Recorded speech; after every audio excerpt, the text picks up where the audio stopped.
全民穿越异界求生，所有人都被困在单独的电梯里。每次电梯打开都是全新的世界，有的楼层能获取生存物资，有的楼层则会遭遇恐怖丧尸。当其他玩家还在提心吊胆饿肚子时，龙傲天却凭借提前预知危险的能力，在电梯里悠闲地吃着火锅，唱着歌。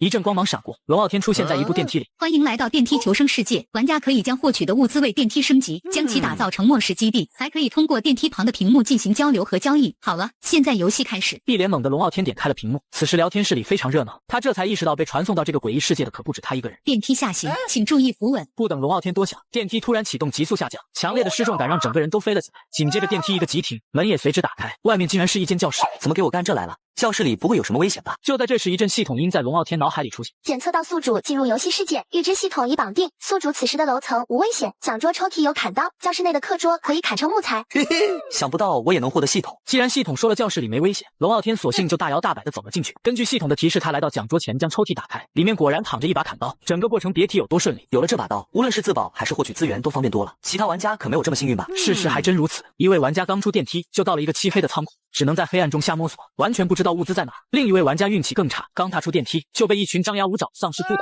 下场那叫一个惨。此时距离电梯关闭还有50分钟，龙傲天用砍刀将桌子劈成2半，课桌自动变成了一捆木材。折腾了好久，总共收集了90斤木材。眼看时间不多，他搬着刚获取的物资返回电梯。这一番操作下来，给龙傲天累得不轻。1小时的探索时间已到，电梯门缓慢的关闭，没有按时回归电梯的玩家将永久留在该楼层。系统，你在吗？我在的，宿主请说。你的功能就只是预测每个楼层的信息吗？本系统还有任务奖励，宿主目前的第一个任务是将电梯升至2级，奖励为金刚手弩一把。龙傲天听后十分满意，系统还是非常给力的。他打开面板，发现升级电梯还差10公斤木头和100公斤铁，看来想拿到奖励也并不是那么容易。随后他打开世界频道，众人在分享楼层经历，有人进了烂尾楼，费了好大劲才找到铁锹和皮桶；有人进入公共厕所，被恶心的味道熏得很快返回；还有人在废弃工厂四处翻找，才发现一点废铁和半瓶矿泉水。看到别人提起食物，龙傲天肚子传来一阵咕咕声，很显然他也饿了。即使有系统在身，也难免要饿肚子呀。希望下个楼层能拿到食物。宿主即将进入森林楼层，楼层中央的木质宝箱内应有用水和面包。注意，宝箱中有毒蛇，被咬到活不过3秒。哇塞，下个楼层有食物呀，不过有毒蛇，我得小心点。眼看时间已经很晚，龙傲天决定先睡一觉，毕竟又要探索新楼层了。很快来到了第2天，电梯下行，请注意扶稳。又是一阵失重感传来，很快电梯停下，龙傲天提着刀走进森林楼层，他径直走向中央的木质宝箱。因为系统的提示，他对宝箱里的危险和宝藏了如指掌。小心翼翼打开宝箱的瞬间，毒蛇刚跳出就被他提前准备的金子一击砍成2段。随后他从木箱里获得一瓶水、一个面包，外加一个金币跟装满水的桶。龙傲天二话不说就吃光了整个面包。随后他在整个楼层转了一圈，发现周围除了茂密的丛林，其他什么也没有。这树根本砍不动，看来只能等获得电锯才行。龙傲天将刚获得的物资一一搬回电梯里，甚至将木宝箱也搬了回来。这东西不错，可以当储物箱用。这时1小时的探索时间已到，他将刚斩杀的毒蛇挂在了交易频道。有没有人需要食物？我刚杀了一条蛇，换5斤铁。这是上帝哦，我卖妖火，上次会不会中毒啊？不是有位大哥钻木取火了吗？能不能交一个火种？别提了，刚刚生火引来了丧尸，还被抓了一下，我现在呼吸有些困难，估计要嘎了。我去，这里还能碰上丧尸！警告警告，宿主即将进入丧尸楼层，被咬伤或者抓伤会死亡。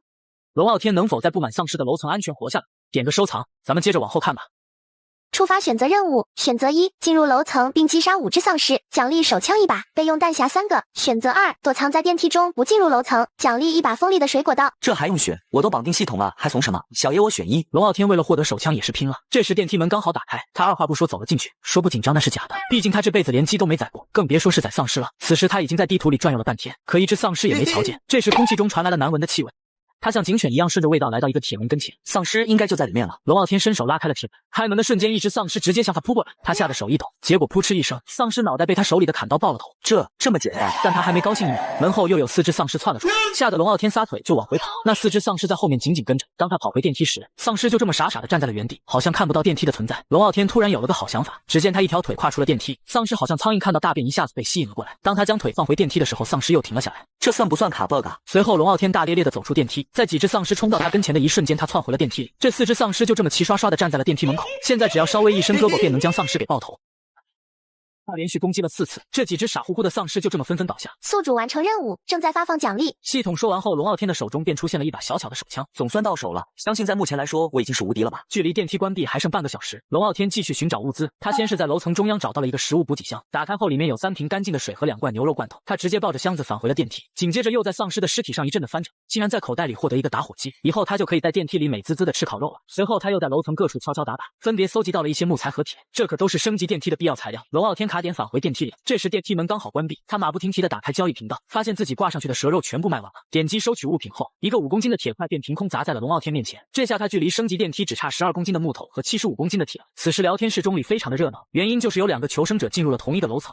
本人亲测有效，可以跟别人合作进入别人的电梯。我目前就在别人的电梯里，并且我们把我的物资都搬了过来，目前就差20公斤的木头，电梯就能升到2级了。大老牛啊，赶快升到2级，让我们见识见识2级的电梯有什么变化。没有问题，我们先整理物资，不说了。龙傲天看着聊天室中的对话，只觉得很不对劲。试问2个陌生人在这种没有法律约束的情况下，怎么可能完全信任彼此并且合作的？不管怎么样，以后如果碰上其他求生者，还是小心一些吧。他掏出刚获得的手枪开始检查起来，只要有枪在，他还真不相信会有人敢找他的麻烦。此时另一栋电梯中，一名玩家正拿着一根棒球棍狠狠敲击另外一名玩家。这个男人便是刚才在群里说话的那人。没错，这并不是合作，而是抢劫。物资抢光也就罢了，现在连人也不放过。很快1下午的时间就过去了。龙傲天半躺在电梯里休息。升级电梯好费铁啊，希望一会儿给我个全是铁的楼层吧。龙傲天说完后便沉沉的睡了过去。时间很快来到了第2天。第一，宿主即将进入的楼层为回收中心，楼层中没有危险，存在大量的废铁、废纸等可回收物。睡梦中的龙傲天听到声音后一下子站了起来。下一个是没有危险的楼层，而且还有很多废铁，这样一来自己岂不是可以直接升级电梯了？哥们这运气还是很顶的嘛。电梯上行，请注意扶稳。这时电梯开始运转，龙傲天不出意外的又飞了起来。想看后面内容的小伙伴给个收藏，后面的剧情更加精彩哦。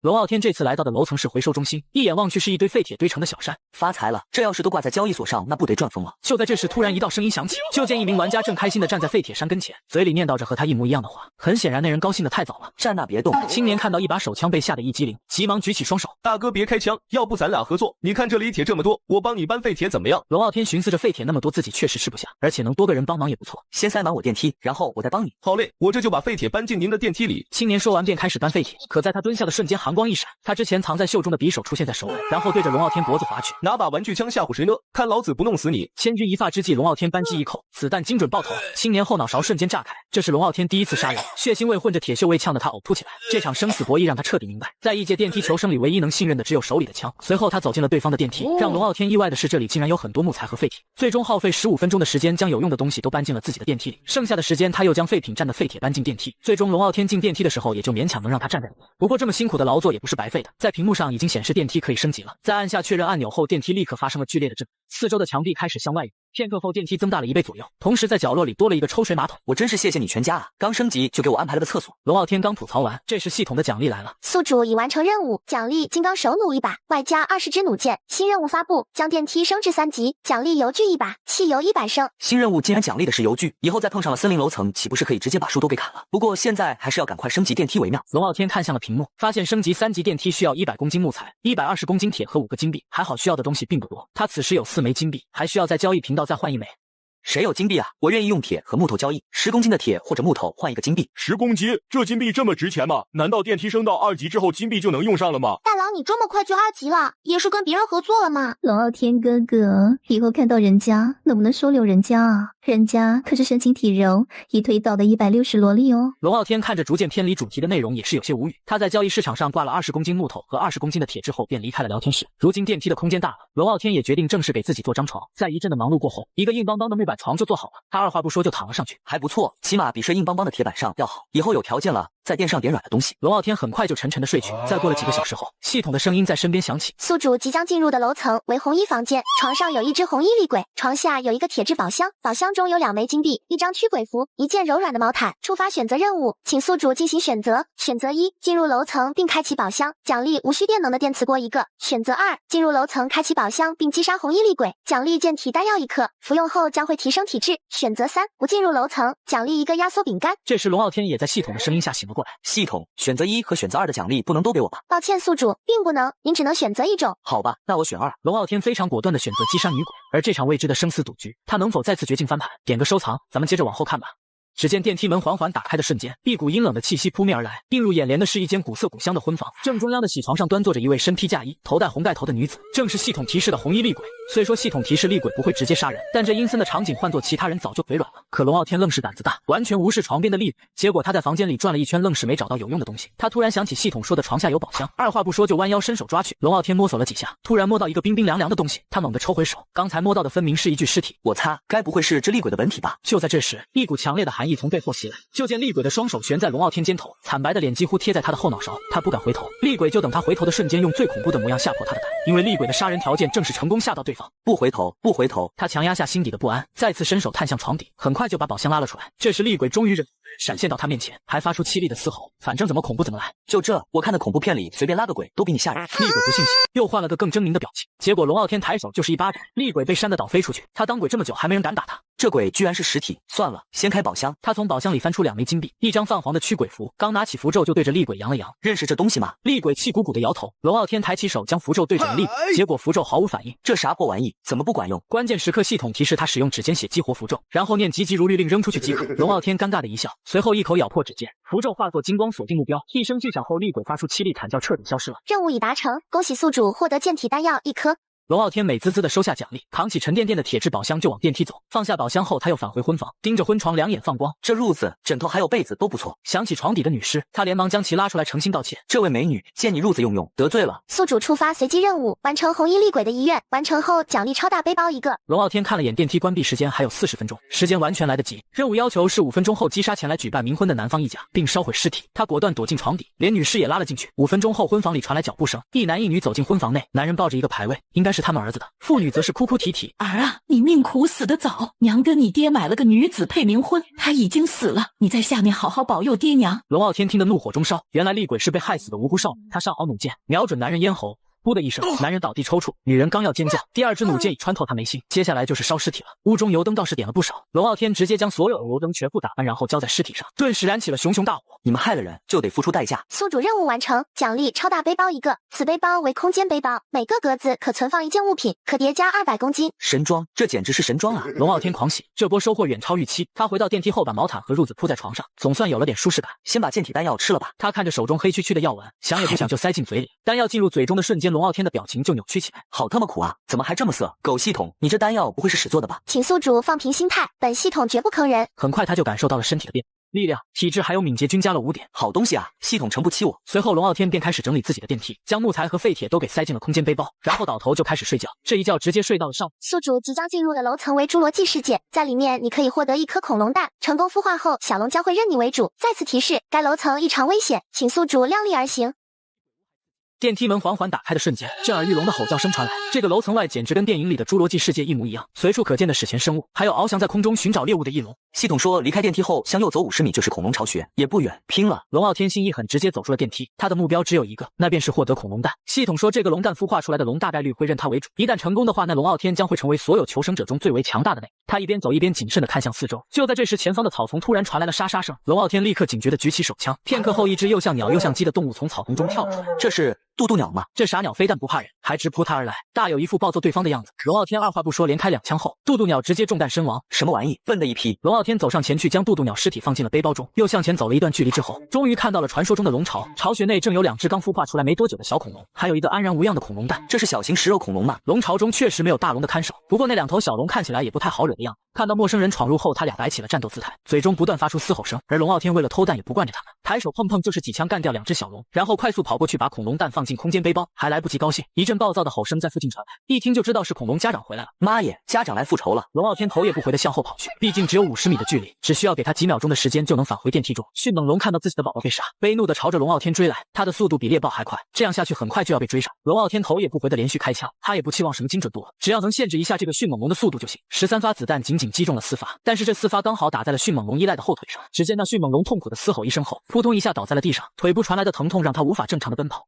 而龙傲天最终也是活着回到了电梯中。刚才真是太凶险了，还好自己有手枪。虽然此刻电梯距离关闭还有20分钟，但是龙傲天是不敢再出去了。就在这时，刚才那个迅猛龙竟然踉踉跄跄的跑了过来。好在龙傲天在电梯中不会被发现。看着不断发出嘶吼的迅猛龙，他一时间有些愧疚了。自己毕竟杀了人家2孩子，还把最后一个抢走了，换做自己也得气疯了。在等待了10几分钟后，电梯门总算彻底关闭了。他将恐龙蛋安置在一个木宝箱里，然后他随便吃了点食物，又补充了一下水分后便睡觉。一觉醒来，龙傲天迷迷糊糊的看了一眼屏幕，此时聊天室中已经热闹起来了。马上就要到12点了，所有人都在期待着下一个楼层会是什么，而他之前出售的铁和木头也终于有人买了，算上在冥婚楼层中找到了2个金币，龙傲天刚好有5枚了。兄弟们，2级电梯需要5枚金币才能升级到3级，手里有金币的千万别随便交易了。一个升到2级的人才跟脑瘫一样提醒着那些还处于1级的人们，被他这么一说，哪里还会有人继续交易金币？好在龙傲天的金币已经凑齐了，此时距离电梯启动还剩10分钟，龙傲天也收到了系统的提示。第一，宿主即将进入的楼层为游戏楼层，除了宿主之外，还会有3名求生者参加。游戏内容为捉迷藏，求生者可变为随机物品。楼层原住民为猎人，他们将会负责寻找躲藏一方，被猎人找到将会直接死亡。完成游戏可获得营养液2瓶，金币1个，任意资源100公斤。提示宿主，猎人大概率只会搜索地面，抬头的概率只有10%。懂了，你的意思是让我躲在高处呗？这系统还是很给力的，告诉了他躲在高处大概率不会被发现。随后值得注意的是，竟然还有3个求生者一起参加这个捉迷藏游戏。就在这时，电梯终于启动了。电梯下行，请注意扶稳。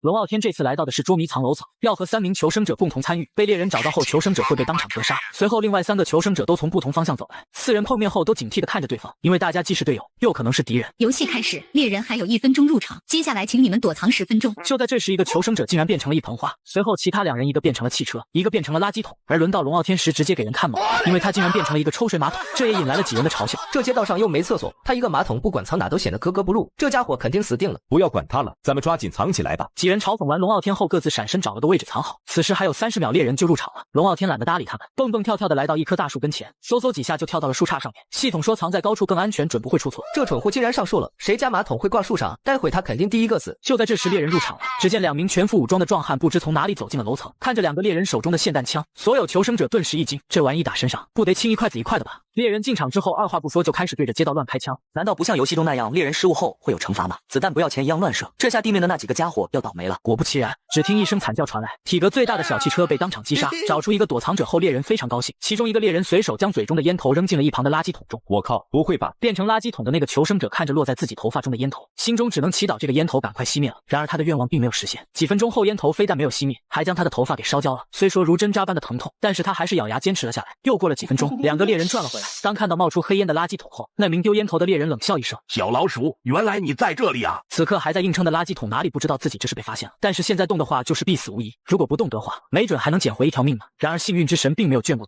枪响过后，垃圾桶的伪装消失，一具尸体出现在刚才的位置。此时距离结束还有1分钟了，最后存活的龙傲天和那个变成花盆的人无一不是心跳加速。猎人好像因为时间快结束，变得更加疯狂起来，只要是能看到的东西他们都会打几枪。也不知道这群人哪里来的这么多子弹，不过好在如同系统提示的一样，这群猎人到最后也没有抬头看，如果他们抬头的话，一定就会发现站在树杈上的马桶有多么格格不入。游戏结束，猎物获胜。播报结束后，那2个猎人瞬间爆炸。猎人死亡之后，龙傲天和另外一个幸存者变回了人类，同时他的电梯中也多出了2瓶营养液、1个金币和100公斤铁。兄弟，没想到你运气还挺好，变成马桶都没死，让兄弟送你上路怎么样？刚才变成花盆的青年掏出了一把水果刀，正一脸不怀好意的看着龙傲天。上路吗？好，我送你走。龙傲天慢悠悠掏出手枪，一脸嘲讽的看着青年。刚才就属他嘲笑龙傲天最厉害，这下他总算知道怕了。不是，你怎么会有枪？这不公平！没等他话说完，一颗子弹就将他爆了。存活到最后的龙傲天才是真正的赢家。如今他仅差60公斤的木材就可以将电梯升至3级了，而那3人的电梯里绝对不止这点资源。最终龙傲天忙活了50多分钟，把另外3人的东西全都装了起来。如果不是空间背包这种神器在的话，就算时间到了，龙傲天恐怕也装不完东西。那2个猎人的霰弹枪，龙傲天也顺手捡走了，子弹还有45发，也是足够龙傲天打断时间了。此时还有1分钟，电梯就要关闭了。回到电梯的龙傲天第一时间开始升级电梯，点击升级后，所需要的资源凭空消失。随后电梯再次发生了大改变，先是空间又向外延伸了一些，然后电梯还加装了换气系统。站在电梯里的龙傲天深吸了几口气，心情都愉悦了不少。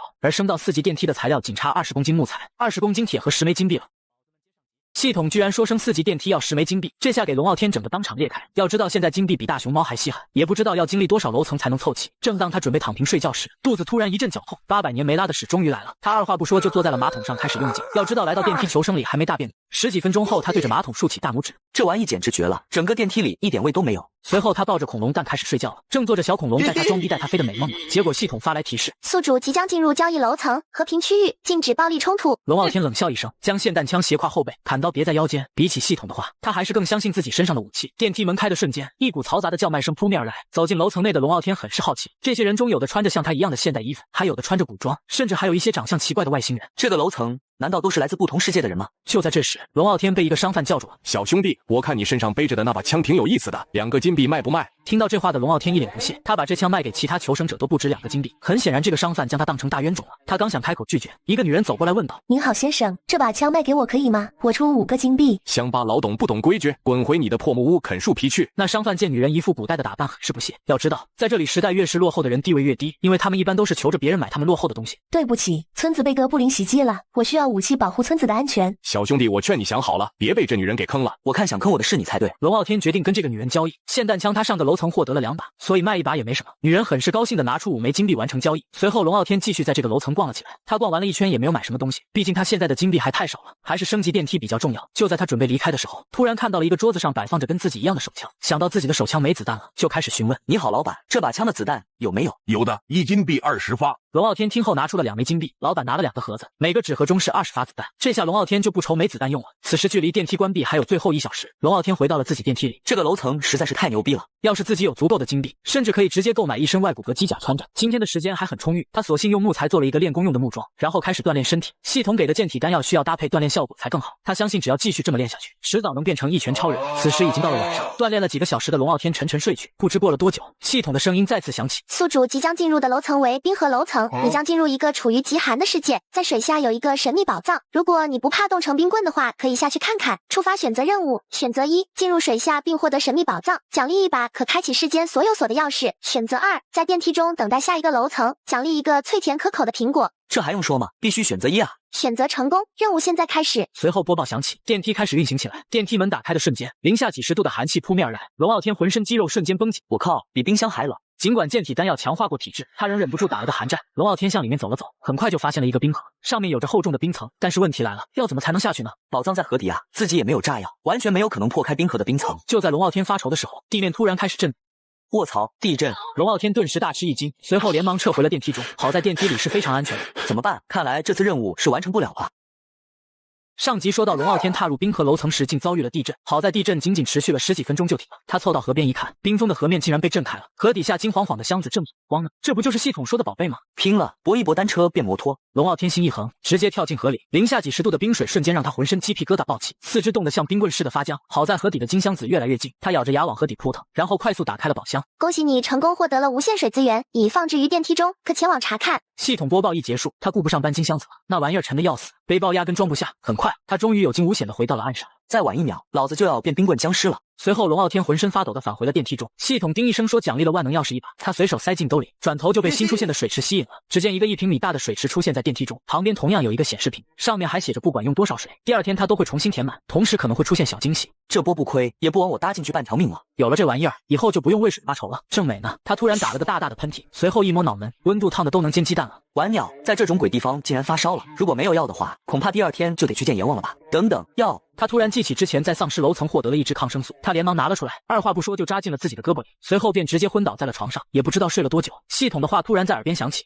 宿主即将进入的楼层为荒漠楼层，楼层中并没有什么有价值的物品，宿主无需进入。龙傲天并没有醒来，这一觉他直接睡到了第2天上午10点。此时他睡得正香呢，脸不知道被啥东西拱得痒痒。什么玩意？龙傲天迷迷糊糊地睁开眼睛，就见巴掌大的小迅猛龙站在胸口，正冲他嘶嘶直叫呢。这么快就孵化出来了？他一把将小迅猛龙抱起来上下打量，这小崽子被抱起来也不咬人，反而拿脑袋蹭他，妥妥把他当妈妈。他这才注意到木质宝箱里的蛋壳已经破碎，看来是昨晚睡觉时孵化出来的。小宝贝饿了吧？我给你拿点吃的。龙傲天将小恐龙放在地上，拿出一块恐龙肉递到小迅猛龙面前，小崽子没几口便将肉给吃了，见此又喂了一块出去。这次小迅猛龙如同狗子一般一下子接住了肉，吧唧吧唧吃的那叫一个香，结果一顿饭下来，竟然直接造了2公斤肉，吃的龙傲天直嘬牙花子。以后长成大恐龙，不得把老子吃破产。正发愁呢，见小恐龙扑通跳进水池喝水，龙傲天一把将其捞了起来。以后不准在这喝水，知道吗？看来以后得给他整个喝水的槽子才行，不然好好的一箱水就被弄脏了。龙傲天将迅猛龙放下后低头一看，才发现小家伙刚才哪是在喝水，分明是在抓鱼。就见昨天还空空如也的水池竟游着3条大鱼，看来这就是系统说的惊喜了。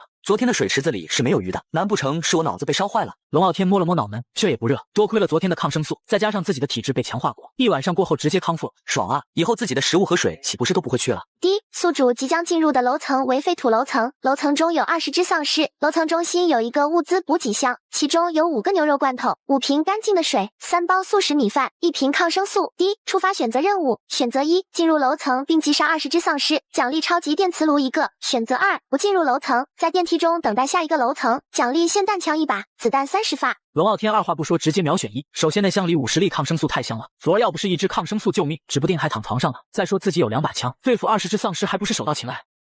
龙傲天这次来到的是丧尸楼层，需要击杀20只丧尸就可以拿到系统奖励。他刚走出电梯，小迅猛龙像个跟屁虫似的窜了出来，龙傲天连忙将他抱回了电梯里。你这小不点凑什么热闹？万一感染了丧尸病毒，那就亏大了。龙傲天再次来到楼层里，发现眼前的商场跟被洗劫过似的，货架全空，连包辣条都没剩。他正嘀咕丧尸都去哪了，突然一阵哐当哐当的跑动声传来。我靠，来了来了！就见20多只丧尸跟装了马达似的飞快向他冲过来，跑得比他赶早扒地铁还猛。他二话不说端起霰弹枪，砰砰就是2枪，前排丧尸的脑袋像西瓜似的炸开。随后他转身就往电梯方向狂奔。这群丧尸是偷喝了红牛吧？跑这么快！龙傲天回头又开了几枪，然后直接就跑进了电梯中，打算利用之前用过的 bug 来清理这些丧尸。就见他缩到电梯门缝疯狂输出，霰弹枪就这点好处，威力大还不用瞄准，一枪就能放倒1、2只丧尸，跟下饺子似的往后倒。10多分钟后，总算是将所有的丧尸清理干净了。第一，宿主任务已完成，奖励自动发放至电梯中，请注意查收。来不及细看系统刚奖励的超级电磁炉，他先来到楼层中央拿到了物资箱，就见箱子一打开，里面竟然有5罐牛肉罐头、3包自热米饭，还有瓶50粒的抗生素。龙傲天拿着抗生素高兴的合不拢腿，毕竟在电梯求生里药品可是非常宝贵的。这玩意儿可是救命仙丹，昨天要没那支救命针，哥现在就是丧尸自助餐了。随后龙傲天又在楼层里转了转，发现也没有什么有用的玩意了，他顺手拽回来个空货架，把乱堆的东西往里一塞，整个电梯里顿时清爽了不少。刚松了一口气，就见小崽子一直在咬自己裤脚。好了，知道你这小吃货饿了。他从背包里掏出块肉扔了过去，转头就开始捣鼓起电磁炉，也不知道这是什么黑科技，竟然不用电或者其他能源就能发热。他拿了个罐头放在里面，瞬间就咕嘟咕嘟冒起热气。合着这玩意儿是用爱发电啊！经历了这么多天，他总算是可以吃点热的东西了。吃饱之后的龙傲天便开始锻炼，练功木桩被他打得砰砰直响，一旁的迅猛龙则趴在地上呼呼大睡起来。锻炼了几个小时后，他点开升级所需查看，发现还差20公斤木材、20公斤铁和6个金币就能升级电梯。木材跟铁倒是好弄，就是金币不好整啊。他正发愁呢，突然瞥见水池里还有3条鱼。话说这东西如果不赶快处理了，明天估计就被刷新没了。想到自己现在也有别的东西吃，倒不如将这3条鱼全都给卖了。每条卖2个金币，价格是贵了点，但保不齐有倒霉蛋饿急眼啊。随后他就在交易频道发了条深海剧里童叟无欺的卖鱼广告。忙完这一切后，已经晚上7点了。龙傲天索性倒头就睡，也不知道过了多久，耳边又传来系统的提示音。第一，宿主即将进入的楼层为森林楼层，楼层中有一架失事的飞机，上面可能会找到有用的东西。楼层内有5只食人族野人，请宿主小心应对。触发悬赏任务，进入楼层后击杀野人，每只奖励1金币。杀一只野人就有1枚金币呢，那升级电梯所需岂不是很快就能凑够？很快，电梯开始运转，没过几秒钟就停了下来。随后，龙傲天扛着猎枪走进楼层内，转悠了没多一会，就发现了一架损坏的飞机。他四下找了找，果然找到了不少吃的，只可惜全部都发霉了。最终也只有2个罐头看起来完好无损。在飞机周围找了一圈的龙傲天也只找到了一个没被打开的行李箱，其余的行李箱全部被敲开了，里面的东西也全部被拿走。难道这地方还有其他人？就在龙傲天疑惑的时候，对面突然出现了5只野人。只见其中1只野人冲龙傲天大吼一声，随后直接飞扑过来。好在龙傲天手中的喷子一直都在准备着，只听砰的一声，那只跳到半空的野人瞬间被轰飞出去，一下子就安详的睡了过去。与此同时，在森林的深处，一个拿着消防斧的男人看向了发出巨响的方向。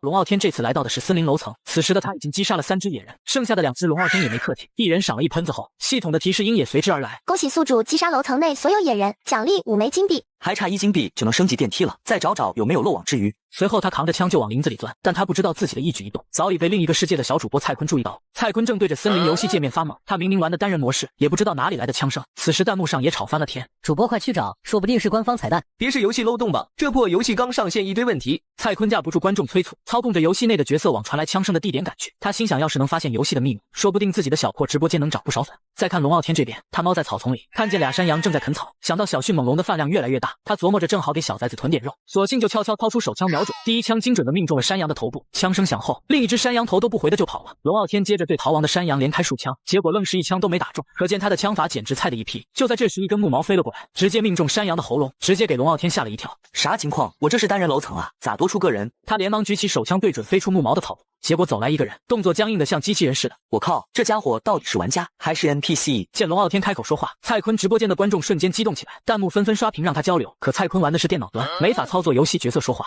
龙傲天现在基本已经可以确定了，面前这个人正是被玩家操控的角色，毕竟一个正常人的动作怎么可能如此僵硬？看来这电梯求生的世界远远没有想象中的那么简单啊！眼看没法跟这货沟通，龙傲天也不搭理他了，直接将2只山羊放进储物背包，然后来到树下拿出电锯，直接将1棵树锯断，又分别锯成了好几段，将牛皮背包塞满之后，他打算离开了。我们有缘再见。说着，龙傲天便拉着行李箱回到了电梯中，见人原地消失，蔡坤愣了半晌，决定将今天看到的一切发布到网络上。回到电梯将行李箱打开后，发现里面除了些杂七杂八的衣物，连个吃的都没有。但他也没失望，至少了解到了更多电梯世界的秘密。就在这时，屏幕弹出交易成功的消息，他到账2个金币，加上之前囤的木材和铁，刚好够升级电梯的。按下升级按钮后，电梯发生了翻天覆地的变化，不只是空间扩大了些，还多出了桌子、椅子和一个堆料区。根据介绍，堆料区可以存放升级材料，还能自动计算进度，再也不用把材料堆得满电梯都是了。龙傲天把剩余的木材和铁放进堆料区，发现升到5级电梯还差200公斤木材和150公斤铁，5公斤黄金和19金币。他开始查看升级奖励，2个万能医药箱，功能跟游戏里的加血包差不多，还有5张加时卡，应该能延长电梯关闭的时间。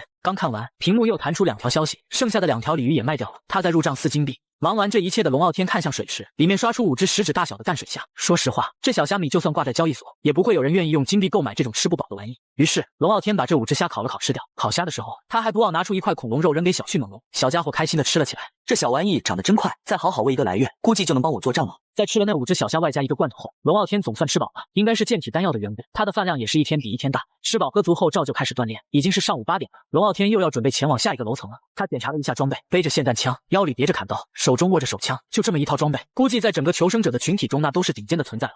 全民穿越异界求生，所有人都被困在单独的电梯里，每次电梯打开都是全新的世界。第一，宿主即将进入挑战楼层，扮演劫匪打劫金库，抢到的东西随便带走。触发随机任务，请宿主爆头击毙5名敌人，奖励初级枪械精通。啥玩意儿？抢金库？系统你可真是我肚里的蛔虫。他早就盘算着升级电梯得用黄金，正琢磨上哪桃花呢。这任务简直是瞌睡来了就送枕头。随后电梯开始启动，电梯下行，请注意扶稳。4级电梯果然给力，运行起来稳当的很，一点不适感都没有。电梯门打开时，外头是条安静的小镇马路。龙傲天刚走进去，一辆汽车就冲他按喇叭，紧接着下来4个大哥，领头的西装男扔过来一个黑头套，操着一口不流利的中文说道：“赶紧戴上头套 ，FBI 那群人精准的，别给我惹麻烦。”这群人看样子是隔壁岛国上的，那他杀几个小鬼子一点心理负担都没有。就见龙傲天乖巧的套上头套，只剩俩眼睛露外面。都放松点，这破小镇的金库跟纸糊的似的，抢起来贼简单。就听咔嚓一声，说话的西装男拉了下枪栓，后面的几人也直接亮出武器。随后几人来到金库后实的墙跟前，西装男塞给他一个遥控粘弹，去把这玩意儿贴这儿，这是金库最薄弱的地方。龙傲天接过炸弹后就开始安放，等弄好之后他赶忙后。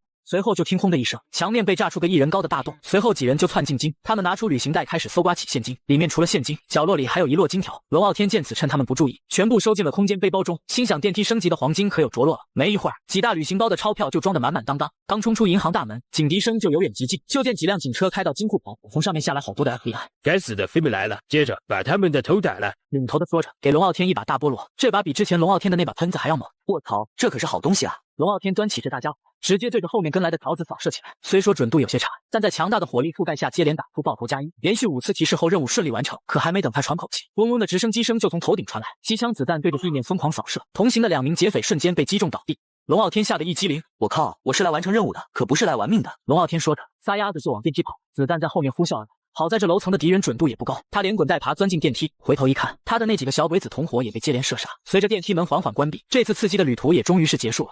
恭喜宿主完成任务，奖励已经发放。初级枪械精通的知识如电流般涌入大脑，就比如手中的这把霰弹枪，龙傲天以前还不认识，现在一眼便认出名字。我感觉枪法也提升了不少，等下一个楼层的时候，可以试试枪法如何了。正感慨着，小迅猛龙嗷吼叫着蹭过来要吃的，他从背包翻出恐龙肉，随手就扔了一块，看小家伙吃得香，自己也犯了馋。包里还有2只羊和40公斤恐龙肉，够这小崽子吃10几天呢。想到这，他拿了大块肉排放进电磁炉，烤了近2小时，这应该熟了吧？小心翼翼尝了小块，眼睛瞬间亮了，跟牛蛙似的那么嫩，可惜没调料，不然整成麻辣味的那口感真是绝了。吃饱喝足后，龙傲天又看了看无限水池，可惜今天里面并没有刷新出什么惊喜。龙傲天随后躺在床上呼呼大睡起来。就在大部分求生者都完成了楼层进行休息的时候，电梯的温度突然骤变，从起初的20几度瞬间降低到了不到10度，不少人都直接被冻醒了。当然龙傲天也不例外，他感觉自己好像从夏天瞬间到了冬天一般。打开聊天室才发现，所有求生者的电梯都在降温，新一轮的生存挑战竟在这突如其来的寒潮中拉开了序幕。上集说到电梯内的温度一下降到了0度，直接给睡梦中的龙傲天冻醒了。他急忙将电磁炉搬到床边，开到最大火力，随后把瑟瑟发抖的迅猛龙一把抱进怀里。这鬼天气，连恐龙都扛不住了。电磁炉烧起来后，电梯里总算有了点暖气，可没取暖工具的玩家就惨了。交易所里的保暖物资被炒到天价，一条破毛毯居然挂1个金币，要知道这价能换3罐压缩饼干呢，简直就在是抢钱。点开聊天室直接看傻了，满屏都是哭嚎：救命啊！温度计显示零下10摄氏度了，杯子里的水冻成冰疙瘩，抠都抠不开，我受不了了，我得生火取暖。楼上的不要命了，3级电梯才解锁通风口，不怕被烟呛死，你就生火试试。看完聊天频道的龙傲天把小恐龙抱得更紧了，好在自己有电磁炉，不用怕冻死，但这么一折腾彻底睡不着了。第一，即将进入木筏求生楼层，就一块木筏飘在海里，木筏上有个木箱，打开能拿到1瓶白酒、2枚金币和1根鱼竿。出发选择任务：一、进楼层干掉大白鲨，奖励初级近战格斗；二、留在电梯里，奖励耐力提升。龙傲天立马秒选了击杀大白鲨，获得格斗技能，毕竟耐力能锻炼出来，可格斗技能没法自学。电梯上行，请注意扶稳。电梯门很快打开，咸腥的海风呼一下吹了过来。龙傲天来到一块木筏上，他先是把木箱拖回电梯里，然后抄起霰弹枪开始寻找大白鲨。没过一会儿，藏在海底的大白鲨开始围着木筏游动，好像是在寻找攻击机会。随后大白鲨猛地咬住木筏，想将木筏咬烂。龙傲天二话不说，对着他脑袋狠狠开了一枪。被击中的鲨鱼并没有死，他又补了2枪。不过因为大白鲨躲进了水中，所以这2枪几乎没有什么穿透性。很快木筏周围便被血液染红，估计要不了多久就会引来其他海洋掠食者了。而这个身受重伤的大白鲨估计也会被其他鲨鱼分尸，不知道被其他鲨鱼吃掉，算不算是自己杀的？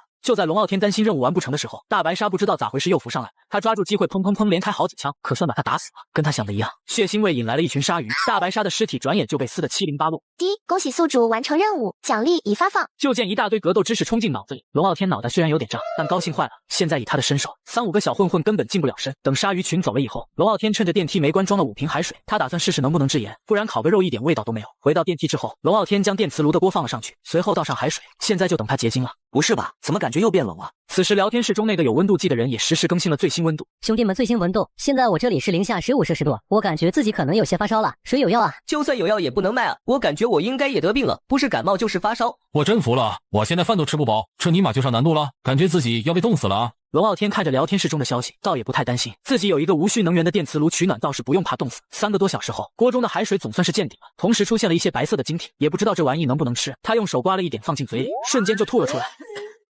我靠，这什么鬼东西，又咸又苦，还有一股说不出来的怪味，跟洗脚水似的。正失望呢，龙傲天突然想起世界频道里那个特会手工的玩家夜华，他经常发些求生小技巧，说不定会制盐呢。于是他赶紧发消息问兄弟，你会制盐吗？大哥，我多少懂点，可以试试，你有原料吗？龙傲天赶紧把剩下的2瓶海水挂到交易所，还顺便送了条从冥婚楼层拿回来的毛毯给夜华，毕竟这哥们要是冻死了，谁给他制盐啊？感谢大哥，我一定努力帮你制造出盐的。看着夜华感谢的回复，龙傲天觉得这小子以后肯定能成事，跟他搞好关系，说不定是步好棋呢。据接上集，等制盐的事儿跟夜华交代完后，龙傲天再也撑不住了。昨晚被冻得整夜没合眼，刚躺倒就跟断电似的睡死过去。电磁炉的热气正持续不断提升温度，这让他的电梯里非常暖和。可聊天室里还在哭嚎，有人裹着破布瑟瑟发抖，有人发烧到处找药，跟他这儿的暖和劲儿简直2个世界。第一，宿主即将进入金属回收厂楼层，大量废铁废铜随便拿，楼层内无危险。被系统叫醒的龙傲天明显还没睡够，他将牛皮背包清理了一下。自从有了堆料区后，他的背包宽敞多了，一格放恐龙肉，一格放山羊，剩下的空位足够装金属了。他往腰上别了手枪，背上挂了喷子。虽说系统说该楼层没危险，但这鬼地方指不定冒出其他求生者，带上家伙是总没错。准备好一切的龙傲天静静的等待楼层的到来。电梯上行，请注意扶稳。很快电梯门开启，走出电梯门的龙傲天直接看傻了，放眼望去全是废铁山，铁板被压得整整齐齐，跟不要钱似的。他正琢磨咋办呢，突然听见废铁山那头传来惨叫，绕过去一看，一个女人正拿匕首狂捅地上的男人，那男的浑身是血，瞅着是活不成了。死吧，死吧，死吧！伴随着女人的低语，手中的刀已经来回捅了7、8次，将这个小哥杀死之后，女人露出了胜利的笑容。这招他已经屡试不爽，并且靠着美人计，他已经将电梯升到了3级。我去，这女的这么狠！是谁？听到声音的女人扭头一看，发现还有一个求生者，心中顿时冷笑起来。看来今天能把电梯升到4级了。小哥哥，他刚才想欺负我，你这么厉害，保护我好不好？女人声音颤抖的说着，表情更是楚楚可怜，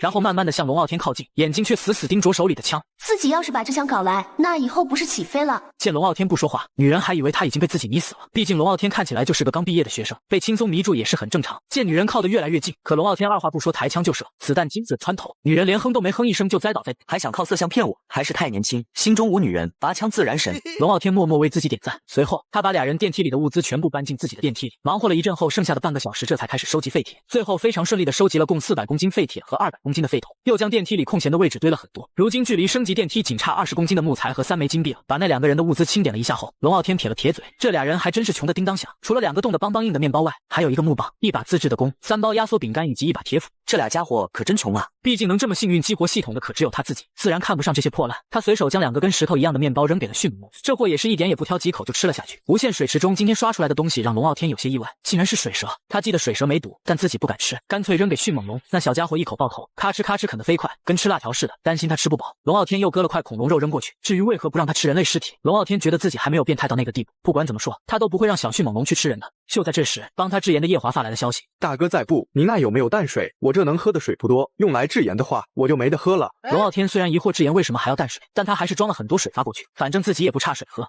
发过去了，什么时候才能好？我用蒸发法，比晒炎快，明天就能出炎。你还有这技能，真是多才多艺啊！大哥说笑了，我一个手工狂热者，会这些正常的。龙傲天不得不佩服夜华，这种人才在哪都饿不着。他心里盘算着跟夜华长期合作，毕竟在这鬼地方，多一个靠谱的盟友，就多一分活下去的底气。上集说到电梯里的温度突然降到了0度以下，再看聊天室里显示的在线人数，短短几天就冻死了好几亿人。照这个死法，用不了多久大家都得玩完。就在这时，系统那冰冷的声音在电梯里响起：各位幸运儿，电梯求生的新手期已经结束，接下来你们将面临更加残酷的求生环境。进楼层后，电梯门直接锁死，必须把怪都干掉，或者完成任务才能回到电梯内。消息一出，聊天室中又是一片哀嚎。没开玩笑吧？新手期不到1个月死了好几亿人，谁家新手期这么狠啊？本来就不敢出去，这下更不敢了。我还有点层粮，能苟一天是一天。龙傲天看着这些消息直叹气，眼下也没别的办法，只能更加拼命地锻炼自己，最后累得胳膊都抬不起来，随便吃了点东西就睡着了。第二天中午他醒了过来，此时电磁炉已经连续工作了2天，正在一边煮东西一边给电梯供暖。不愧是系统出品，这要是换成别的品牌，那不早就烧坏了。结果刚夸完，下一刻就闻到了一股焦糊味，这给他吓得连忙将电磁炉关上了，好在并没有损坏，估计是烧太久了，得让它降温才行。电磁炉关闭之后，电梯中的温度开始快速下降，很难想象没有取暖设施的其他玩家是怎么受得了这低温的。即将进入废土楼层，楼层内有20只精英丧尸，丧尸王肚子里有2只病毒血清，楼层内集装箱里有武器箱，打开可获得自动步枪1把，子弹300发，20颗手榴弹，还有信号弹2个，2颗地雷。悬赏任务，每杀死1只丧尸可获得1金币。这次系统的奖励可以说是非常的丰厚，与之对等的是奖励越大，那难度肯定也大。而且之前靠躲回电梯当老六的办法也没用了，现在进了楼层后电梯门就会关闭，他甚至怀疑系统是不是专门盯着他，故意把这个漏洞给修复了。特奶奶的，拼了！龙傲天眼神变得凶狠起来，再看聊天室，大部分玩家都被吓破了胆，打算躲在电梯里等死。电梯下行，请注意扶稳。电梯缓缓停下，龙傲天举着霰弹枪走出电梯，随后警惕地观察起来。这个楼层应该是在一座废弃的工厂中，地上还有几具被砍了一半的丧尸尸体。就在这时，一只丧尸突然从一旁的集装箱上跳了下来，好在龙傲天掌握了格斗技能，举起枪托狠狠砸过去，丧尸被砸得飞了出去。还没等他落地，龙傲天砰地开了一枪，丧尸的头如同西瓜一般炸开，脑浆和血溅的到处都是。这时的他也松了口气，看来并没有自己想象中的那么困难。可下一秒，一只接一只的精英丧尸慢慢走了出来，他们眼神空洞，还对着龙傲天嘶吼，那声音听得人头皮发麻。这时，一直跟在龙傲天身边的小迅猛龙冲了出来，扯开嗓子嗷呜一声大吼。这吼声又凶又哑，把丧尸们都吓得原地愣住了。可龙傲天还没来得及高兴，就听见哐当一声巨响，一个身影从高处跳了下来，稳稳落在丧尸群前面。龙傲天定睛一看，这只丧尸居然穿着超人的衣服，不用问，这肯定就是丧尸王了。我靠，连超人都来了，不行，打不了。更要命的是，龙傲天感觉丧尸王在盯着他笑，他很明显比普通丧尸聪明太多。还好目前他们还没有直接进攻，恐怕也是在等丧尸王的命令。若是这么多丧尸狗冲自己的话，自己的生还率几乎为0，所以得找个高处。这时他突然想起刚才从上面跳下来的丧尸，抬头看去，上面集装箱的一旁有个梯子。龙傲天二话不说，抱着迅猛龙冲向了梯子。狮王一声令下，剩余的精英丧尸一哄而上，那速度比龙傲天要快上很多。不过好在他及时爬上了集装箱，随后一脚将梯子给踹倒了。可狮王一吼，丧尸们全围了上来，现在他被困在集装箱上，已经退无可退。电梯难度真是涨疯了，这仗咋打啊？上集说到龙傲天刚爬上集装箱就傻眼了，就见底下20只精英丧尸加上丧尸王，全仰着脑袋恶狠狠地看着他。丑东西们都去死吧！他二话不说，举起霰弹枪疯狂输出，砰砰砰几枪下去，丧尸像保龄球一样倒一，眨眼的功夫挂了4、5只。就在这时，丧尸王猛地下蹲蓄力，地面都被踩出了个坑。随后像炮弹一样冲龙傲天飞射而来，结果被一喷子干到了地上，但这货血条厚的离谱，摇晃着站起来后对着小弟们咕噜咕噜捅了2声，居然带着剩下的丧尸扭头就跑。龙傲天哪肯放，追着屁股补了几次，现在只剩10只就可以完成任务。这些家伙肯定躲起来等我下去呢。他暂时松了口气，然后目光开始寻找系统说的武器箱。突然瞅见几10米外的集装箱上摆着个大箱子，看来就是他了。正琢磨咋搞到手呢，狮王不知道从哪又冒了出来，踩着废铁箱蹭蹭就往集装箱上跳。龙傲天慌忙开枪，这货居然左躲右闪，大部分子弹都擦着皮过去，根本就没受到什么伤害。眼看狮王扑到眼前，小迅猛龙嗷呜一声窜出来，死死咬住他脖子不放。就在他俩厮杀时，这时剩下的丧尸也往集装箱上爬，好在这些丧尸并没有智商，龙傲天几乎是一枪一只，没多一会就干倒一片。就在他子弹打光换手枪时，最后3只已经爬了上来，他一拳砸飞一只，抬脚踩住另一只脑袋，砰砰连开数枪，可最后一只已经追到背。千钧一发之际，解决掉狮王的小迅猛龙转头就是一口，直接咬断丧尸脖子。再看狮王，脑袋都被小迅猛龙咬了下来，死状惨不忍睹，而小家伙肚子上划开道血口的，看来已经被病毒感染了。龙傲天连忙从狮王肚子中翻出了2只注射器，这应该就是血清了。忍着点，妈妈给你救命。他按住迅猛龙就扎了进去，刚打完针，小家伙眼睛一翻，差点晕过去。好在血清给力，没一会儿迅猛龙就活蹦乱跳起来。没想到这小玩意竟然这么凶，真不愧是史前生物。恭喜宿主完成任务，奖励20枚金币。任务总算是完成了。松了一口气的龙傲天来到武器箱这里，然后二话不说就将箱子抱了起来。别说还挺沉的，好不容易回到了电梯后，这才将里面的奖励拿了出来。首先是自动步枪1把和子弹300发，下挂榴弹20枚，还有就是几个信号弹跟2枚地雷。现在以他的枪法再配上这把自动步枪，战斗力可不是翻倍那么简单。对了，升级一下电梯吧。龙傲天来到屏幕前，这才发现刚才竟然死了好几千万人，可见难度提升对其他人的影响有多么的大。我特么竟然活着回来了！我没敢出去，看着一下死了这么多人就知道不简单。能不能简单说说你经历了什么？我进入的楼层是一个监狱，不过里面关的不是犯人，而是丧尸。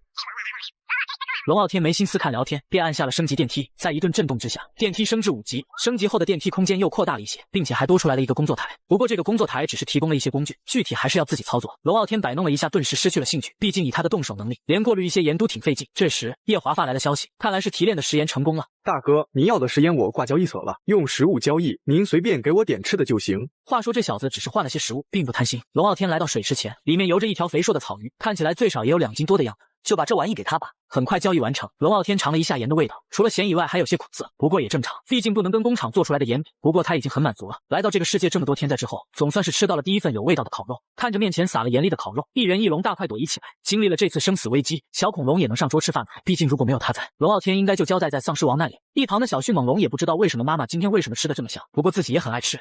宿主即将进入死亡游戏楼层，必须与其他求生者共同进行3场游戏。此楼层强制进入，完成后奖励20金币，升级材料500公斤。又是死亡游戏，应该跟上次的捉迷藏差不多吧？听到系统说必须参加，龙傲天反而很高兴，这样的话肯定有其他玩家一起来，说不定又能捡到便宜呢。电梯下行，请注意扶稳。电梯运转了一会后很快停下，龙傲天刚踏入楼层，系统的声音再次响起：欢迎来到死亡台球游戏，每一颗球代表着你的一个身体部位，将台球打入袋中，你将会被判定失去它。最后的胜利者将不会扣除被打进的器官，失败者将扣除所有打进袋中的器官。好了，游戏开始。这游戏规则残酷到能让新手直接吓尿，要知道身体的哪一个器官都很重要，更别说失去心脏和大脑，那指定活不成了。龙傲天正想着，突然他的面前出现了一个满脸紧张的少女。你好，哥哥，我不太会玩。没事，我也不太会。龙傲天笑得一脸无害，心里却打起12分警惕。根据系统的匹配机制，只会把实力相近的玩家安排在一起，哪会给他送个软柿子？而且这少女就算台球才，保不准有什么隐藏技能呢。你先来开球吧，女士优先。好吧，哥哥，那我开球喽。少女握着球杆走到桌前，龙傲天瞥到她的握杆姿势，应该台球技术很菜，但越菜越可疑，指不定憋着什么坏招呢。就听清脆的撞击声响起，少女有2个球入袋，分别对应的是龙傲天的眼睛和他的耳朵。呀，对不起哥哥，我也没想到能进2个球。没事，毕竟开球进的球都是随机的，不怪你。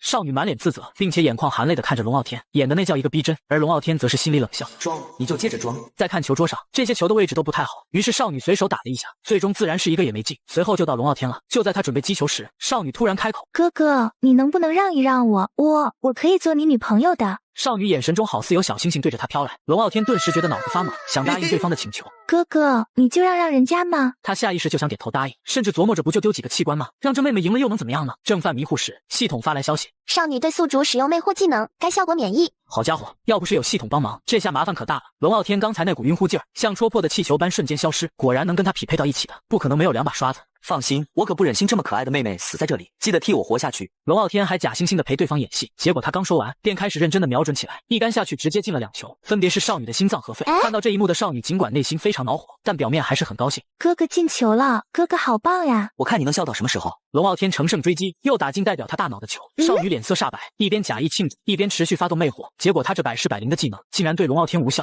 此时龙傲天已进5球，只差最后3个。少女盯着他强装镇定，同时悄悄靠近，看样子是准备使诈。而龙傲天自然注意到了他的小动作，肯定会在自己击球时不小心撞自己一下。龙傲天刻意调整了一下角度，就在他出杆时，少女哎呀一声撞过来，结果龙傲天提前0.1秒将白球打出去，连续撞击后，代表少女12指长的球晃晃悠悠滚进袋口。少女心中一凉，如今只剩下2个球了。龙傲天看了看最后一个器官和黑疤的位置，顿时胜券在握，他不准备跟少女玩了。哥哥，我要死了吗？本来他以为自己得到的答复会是你不会死，我认输之类的，结果龙傲天竟然冲着他点了点头。对啊，你快死了。上集说到安青青本想用魅惑技能迷惑龙傲天，却被轻松识破，一句你快死了，直接给小姑娘当场吓傻。但能活到现在的求生者多少都有一些保命手段。只见安青青装作哀求的缓缓靠近龙傲天，一个刀片也被非常好的隐藏在了指缝中。傲天哥哥，我才18岁，我不想死在这个地方，你就替我去死吧。安青青怒吼一声，随后直接滑向了龙傲天的脖，但龙傲天身怀初级格斗术，轻松的将安青青踹飞出去。就在这时，一道锁链从天而降，将安青青捆得动弹不得。安青青意图违反规定，将被限制击球2次。此时少女嘴里只能发出支支吾吾的声音。满脸的不可置信。龙傲天随意摆放了一下白球，随后轻松打进。如今只剩下一个黑疤了，而且还是在袋口的位置，是个人都能打进的那种。随着黑疤入袋，安青青绝望的尖叫声响彻房间，刚才打进的身体组织瞬间爆开，鲜血与碎肉飞溅。我靠，这游戏可真血腥！龙傲天嫌弃的抱怨了一句，然后大步走向写着通往下一个死亡游戏的大门。此时里面一位白发苍苍的老人早已在里面等候，这让龙傲天心中警惕。速度这么快，看来这人不一般啊。小伙子你好啊，我叫白生。你好，我叫龙傲天。龙傲天客气地跟对方打了招呼，其实他并不想和这些竞争对手过多交流，毕竟在这里不是你死就是我亡。正想着呢，电梯广播突然响起，请组装枪支并射向你面前的人，活下来的为赢家。系统音刚落下，就见桌子上瞬间出现两堆杂乱无章的零件。龙傲天和白生对视一眼，便急忙冲上前查看。我靠，这是几把枪的零件啊！不过他拥有枪械精通的能力，很快便冷静下来。在他眼中，这些零件仿佛都贴上了标签，每个零件的用途都一目了然。反观白生，虽然年事已高，但动作十分麻利，组装速度并不慢多少。小伙子，论玩枪，你还是太年轻了。呵呵，你组装的全都是错的哦。白生根本不信，只当这是干扰，继续埋头组装。1分钟后，龙傲天率先完成手枪组装，并装上唯一一颗子弹。冰冷的枪口对准白生时，白生才停下手中的动作。老夫竟然输了，开枪吧，小伙子！砰的一下，枪声响起，龙傲天没有丝毫犹豫地扣下扳机。毕竟在这死亡游戏中，对敌人的仁慈就是对自己的残忍。解决掉白生后，又一道门出现，龙傲天按照提示前往下一个游戏地点。就见这个房间里空荡荡的，目前只有4把椅子，他随意坐下等待。10几分钟后，一位穿着短裙的女人走了进来。又过了几分钟，一个满身肌肉的壮汉也出现了，接着是一个大肚腩的中年人，最后是一个浑身腱子肉的青年踏入房间。随着玩家全部到场，系统广播终于响起，游戏名为抢凳子，最后只能幸存1人，请玩家围绕凳子站成一圈。广播响了之后，龙傲天便控制不住地站了起来。抢凳子的游戏大家都熟悉，每一轮淘汰1人，5个人最后只有1个能活下来。腱子肉男和壮汉一点不担心，毕竟他们身强力壮的，直接硬抢都能抢来。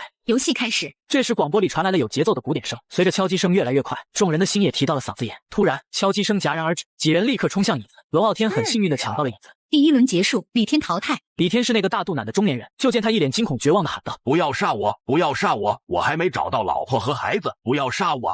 话音未落，砰的一声，中年人原地爆炸，血水崩得到处都是。龙傲天一边抹了一把脸，一边喊道：“我说，如果非要这么血腥的话，下次能不能提前说一声啊？”他这一身衣服算是彻底废了，一旁穿短裙的美女更是离谱，直接当场呕吐起来。而壮汉和腱子肉男脸色也十分难看。这场残酷的抢凳子游戏才刚刚开始，接下来又会发生什么可怕的事情呢？即说到大肚腩中年人死相十分凄惨，就在几人被这血腥场面吓得腿软时，一股看不见的力量把大家猛地推开，之前的4把椅子也随之消失了一把。游戏继续，随着播报结束，滴滴的鼓点声像催命符般响起。没过多久，声音再次停下，腱子肉男率先坐在凳子上，随后是龙傲天。剩余2人在抢最后一把椅子时，女人被壮汉用胳膊肘狠狠撞开，见自己没坐上椅子，女人精神变得崩溃。不要啊，求求你们了，让我活下去好不好？滚开，蠢女人，让你活，我去死吗？想什么呢？壮汉一脚踹开苦苦哀求的女人。这时冰冷的系统音响起，唐淼淘汰。女人表情突然变得痛苦，嘴巴里还不断有鲜血涌出，她用双手死死捂住嘴巴，想让血流得慢一些，仿佛这样她就死不了似的。不要不要，我不要死，我还有个5岁的女儿。10几秒钟后，女人还是死了，甚至还经历了几10秒的痛苦折磨。接下来的流程就跟刚才一样了，椅子只剩下了2把。此时的楼层中，除了广播发出来的滴滴声，就只剩下3人的心跳声了。虽然龙傲天拥有初级格斗术，反应能力很是出众，但是运气不好也没用。这游戏不仅要拼反应力，还拼运气。随着敲击声停止，龙傲天眼疾手快地坐了下去，腱子肉男则没有抢过壮汉，直接被撞开。这下轮到他惊恐了，死就死，有种让我死得轻松点，这鬼地方死了也解脱了。腱子肉男大声宣泄了几句后，突然眼睛瞪得如铜铃一样，好像面前有什么恐怖的东西一般。啊，鬼啊，不要过来啊，不要啊！伴随着惨叫声，腱子肉男身体僵硬地倒在了地上，眼睛依旧瞪得很大，很明显是看到了什么东西被吓死的。如今的死法一个比一个痛苦。这时2人再次被推开，椅子也只剩下了1把。敲击声再次响起，2人不断地观察着对方，脚步也越来越快，越来越快。可是这广播如同卡碟了一般，敲击声足足响了5分钟都没有停下。2人的心情也被这敲击声折磨得不行，甚至呼吸的节奏都跟随着越来越快。看着壮汉额头上的冷汗，龙傲天心中松了口气，紧张成了这个鬼样子，这场游戏稳了。忽然，敲击声终于停了下来。壮汉可能是因为太紧张了，愣了0点几秒，结果就直接被龙傲天抢去了凳子。此时的壮汉深知自己必死无疑，只希望能死得轻松一些。李龙淘汰。壮汉听到声音之后，瘫坐在地上，静静地等待着死亡的到来。砰的一声闷气，李龙的脑袋直接爆开，一点痛苦都没有，走得非常安详。这时的龙傲天总算松了口气，这几场游戏下来，比他之前去过的所有电梯都惊险刺激。死亡游戏最终赢家龙傲天，奖励金币20枚，500公斤铁。现在游戏结束。电梯播报结束之后，楼层中的东西全部消失，只剩下了7个电梯，除了龙傲天的以外，剩下的6个是输家的。此时距离电梯关闭时间只剩下10分钟，龙傲天果断用了一张加时卡，随后开始搜刮几个电梯中有用的东西。首先自然是升级所需的物资了，6个电梯物资看起来不少，但整理好了之后发现其实并不多，毕竟像龙傲天这么富裕的玩家可不多见。将所有的材料运到自己电梯的堆料区后，龙傲天这才挨个电梯仔细的找了起来。终于将6个电梯有用的东西拿完，随后简单汇总了一下：8件干净的衣服，3把很锋利的刀，4把弓，1根长矛，5块面包，18瓶水，10个牛肉罐头，还有一些破布。其实弓和长矛他拿了也没用，毕竟自己玩的都是枪和弩。不过这些东西应该可以拿来交易用，自己看不上的东西，在别人眼中那可都是好东西啊。回到电梯后，首先是一股寒气吹来，龙傲天看着蜷缩在角落的小迅猛龙，心中咯噔一声，我靠，这么低的温度，不会冻死了吧？龙傲天连忙将电磁炉打开，随后摸了摸小迅猛龙，小家伙原来只是睡着了。看着生龙活虎的小迅猛龙，他也终于放下心来。龙傲天刚返回电梯，就见小迅猛龙趴在那儿一动不动，伸手一摸才发现他只是睡着了。确认没事后，他发现电梯已具备升级条件，点击按钮后很快就升到了6级。电梯升级完成，新增设施：简易的壁炉。升级完还多了个壁炉功能，龙傲天点燃壁炉的瞬间，整个电梯里都暖和起来，这下可以不用电磁炉取暖了。对了，系统，这次升级为什么没给我奖励？第一，奖励牛皮背包升级机会已自动使用，背包增加3格。这样啊。龙傲天满意的点点头，随后便拿出牛肉罐头在壁炉上加热。小迅猛龙则是继续吃恐龙肉，吃饱后的他美美睡了一觉，直到傍晚才醒来。此时的聊天室已经非常热闹，而一条信息却引起了他的注意，上面写着新皇家会所开业，各种美女随便挑。最让人惊讶的是发广告的竟然是他多年的好友秦安，两人关系好到总以父子相称。这不是我的好大儿吗？没想到这货也被带到了这个世界。话说这广告是个什么鬼？龙傲天私聊后才得知，秦安混得简直惨的一批，为了换口吃的竟然当起了水军，刷屏7天才能换一个面包。不是吧，你小子电梯竟然都6级了，爸爸教教我啊！秦安得知龙傲天混得还不错，立刻喊爸爸求攻略。龙傲天把电梯升级材料和新增内容告诉了他，至于怎么升级吗？龙傲天只打了4个字：杀人越货。本来还想给秦安点武器支持，结果这货死活不要，硬说自己手里有枪。对于这种吹牛逼的行为，龙傲天也只能是选择相信了。而此时另一部电梯里，秦安正在擦拭自己的手枪，就见他电梯里摆了很多吃的，并不像刚才他说的那么惨。傻狗龙傲天，你怕是不知道你爹我的真实身份吧？你一定要好好活下去。回到龙傲天这边，他随便吃了点东西，然后就开始打木桩健身。因为服用了健体丹药的关系，每次健身都让身体更加强壮。这时系统发来了消息：第一，触发升级任务，请将电梯升至7级，奖励宿主荒野求生技能专家级。第一，宿主即将进入的楼层为食人族营地，其中有25只食人族，1只食人族族长，每击杀1只奖励1金币。族营地中有一个黄金宝箱，开启后将会获得金币5枚，万能解毒丸1颗，犀角弓1把，箭矢20只。竟然有25只食人族，不过龙傲天丝毫不慌，直接换上了之前在丧尸犬楼层中获得的步枪，管他几只野人，一个弹匣下去直接团灭，实在不行还有下挂榴弹，让他们看看烟花也不错。这个楼层奖励的金币挺多的，等这个楼层结束之后，升到7级电梯的金币应该就凑够了。此时龙傲天距离升至7级电梯还需要80公斤木材、20公斤铁、30枚金币以及100公斤的铜。上次通过抢银行获得的黄金到现在还没有消耗完，只可惜这些黄金没有办法打造成金币。很快电梯的播报声响起，叮咚，电梯下行，请注意扶稳。电梯门开启的瞬间，龙傲天也举枪走了进去，迎面而来的便是一片用木头和干草搭建的简易房子。这应该就是食人族部落居住的房子了。可是食人族呢？龙傲天看了看距离他最近的一个草房子，里面并没有野人的踪迹。他正纳闷呢，突然有几个拿木棒的野人大吼着冲过来，他二话不说举枪就射，几下就把洞口的野人全干掉。可这枪没消音器，枪声把营地外的野人全引来了。与此同时，操控游戏角色的主播灿坤听到了枪声。他之前发现龙傲天这个游戏彩蛋后，直播热度暴涨，粉丝从几万涨到100多万。原来这是款全球第一的 VR 游戏。官方顺着他的发现，在游戏里加了龙傲天的模型，设定成救援队，跟着他走就能解锁成就。兄弟们，听到枪声没？好像是野人营地传来的。走走走，看看是不是救援队又来了。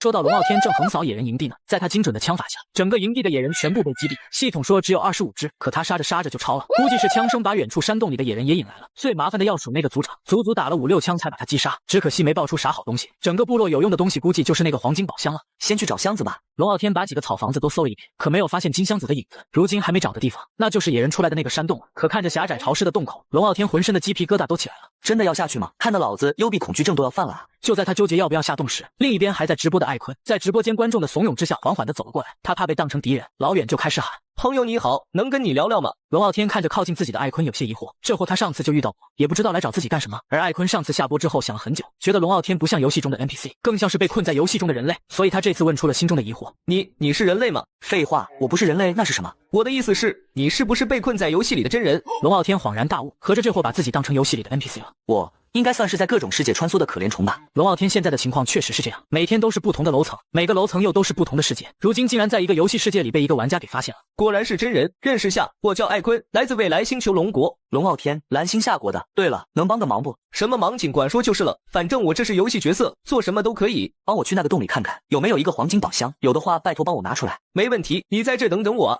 艾坤一边说着一边掏出了手电，二话不说就走进了山洞。而龙傲天也没闲着，他拿出了电锯开始了砍树，他打算劈成段塞进电梯堆料区。那地方虽说只收升级材料，空间却像无底洞，塞多少都不见满。很快艾坤就从洞里出来了。兄弟，给你找到了，说着，艾坤直接从物品栏中丢出了黄金宝箱。龙傲天笑着收下，随后看了一眼电梯的时间，还来得及，现在刚好多砍一些树，兄弟要不要帮我一起？砍树多慢，我背包里有很多。艾坤说着，从背包里不断的掏出木材。不得不说，游戏角色就是好，只要背包够就可以一直装，没一会身边都落成了小山。目测应该是有上千斤了。大哥，这些都给你，这怎么好意思啊？没事，拿去就是了。如果不是你的出现，我在现实中恐怕还是一个没人知道的小主播呢。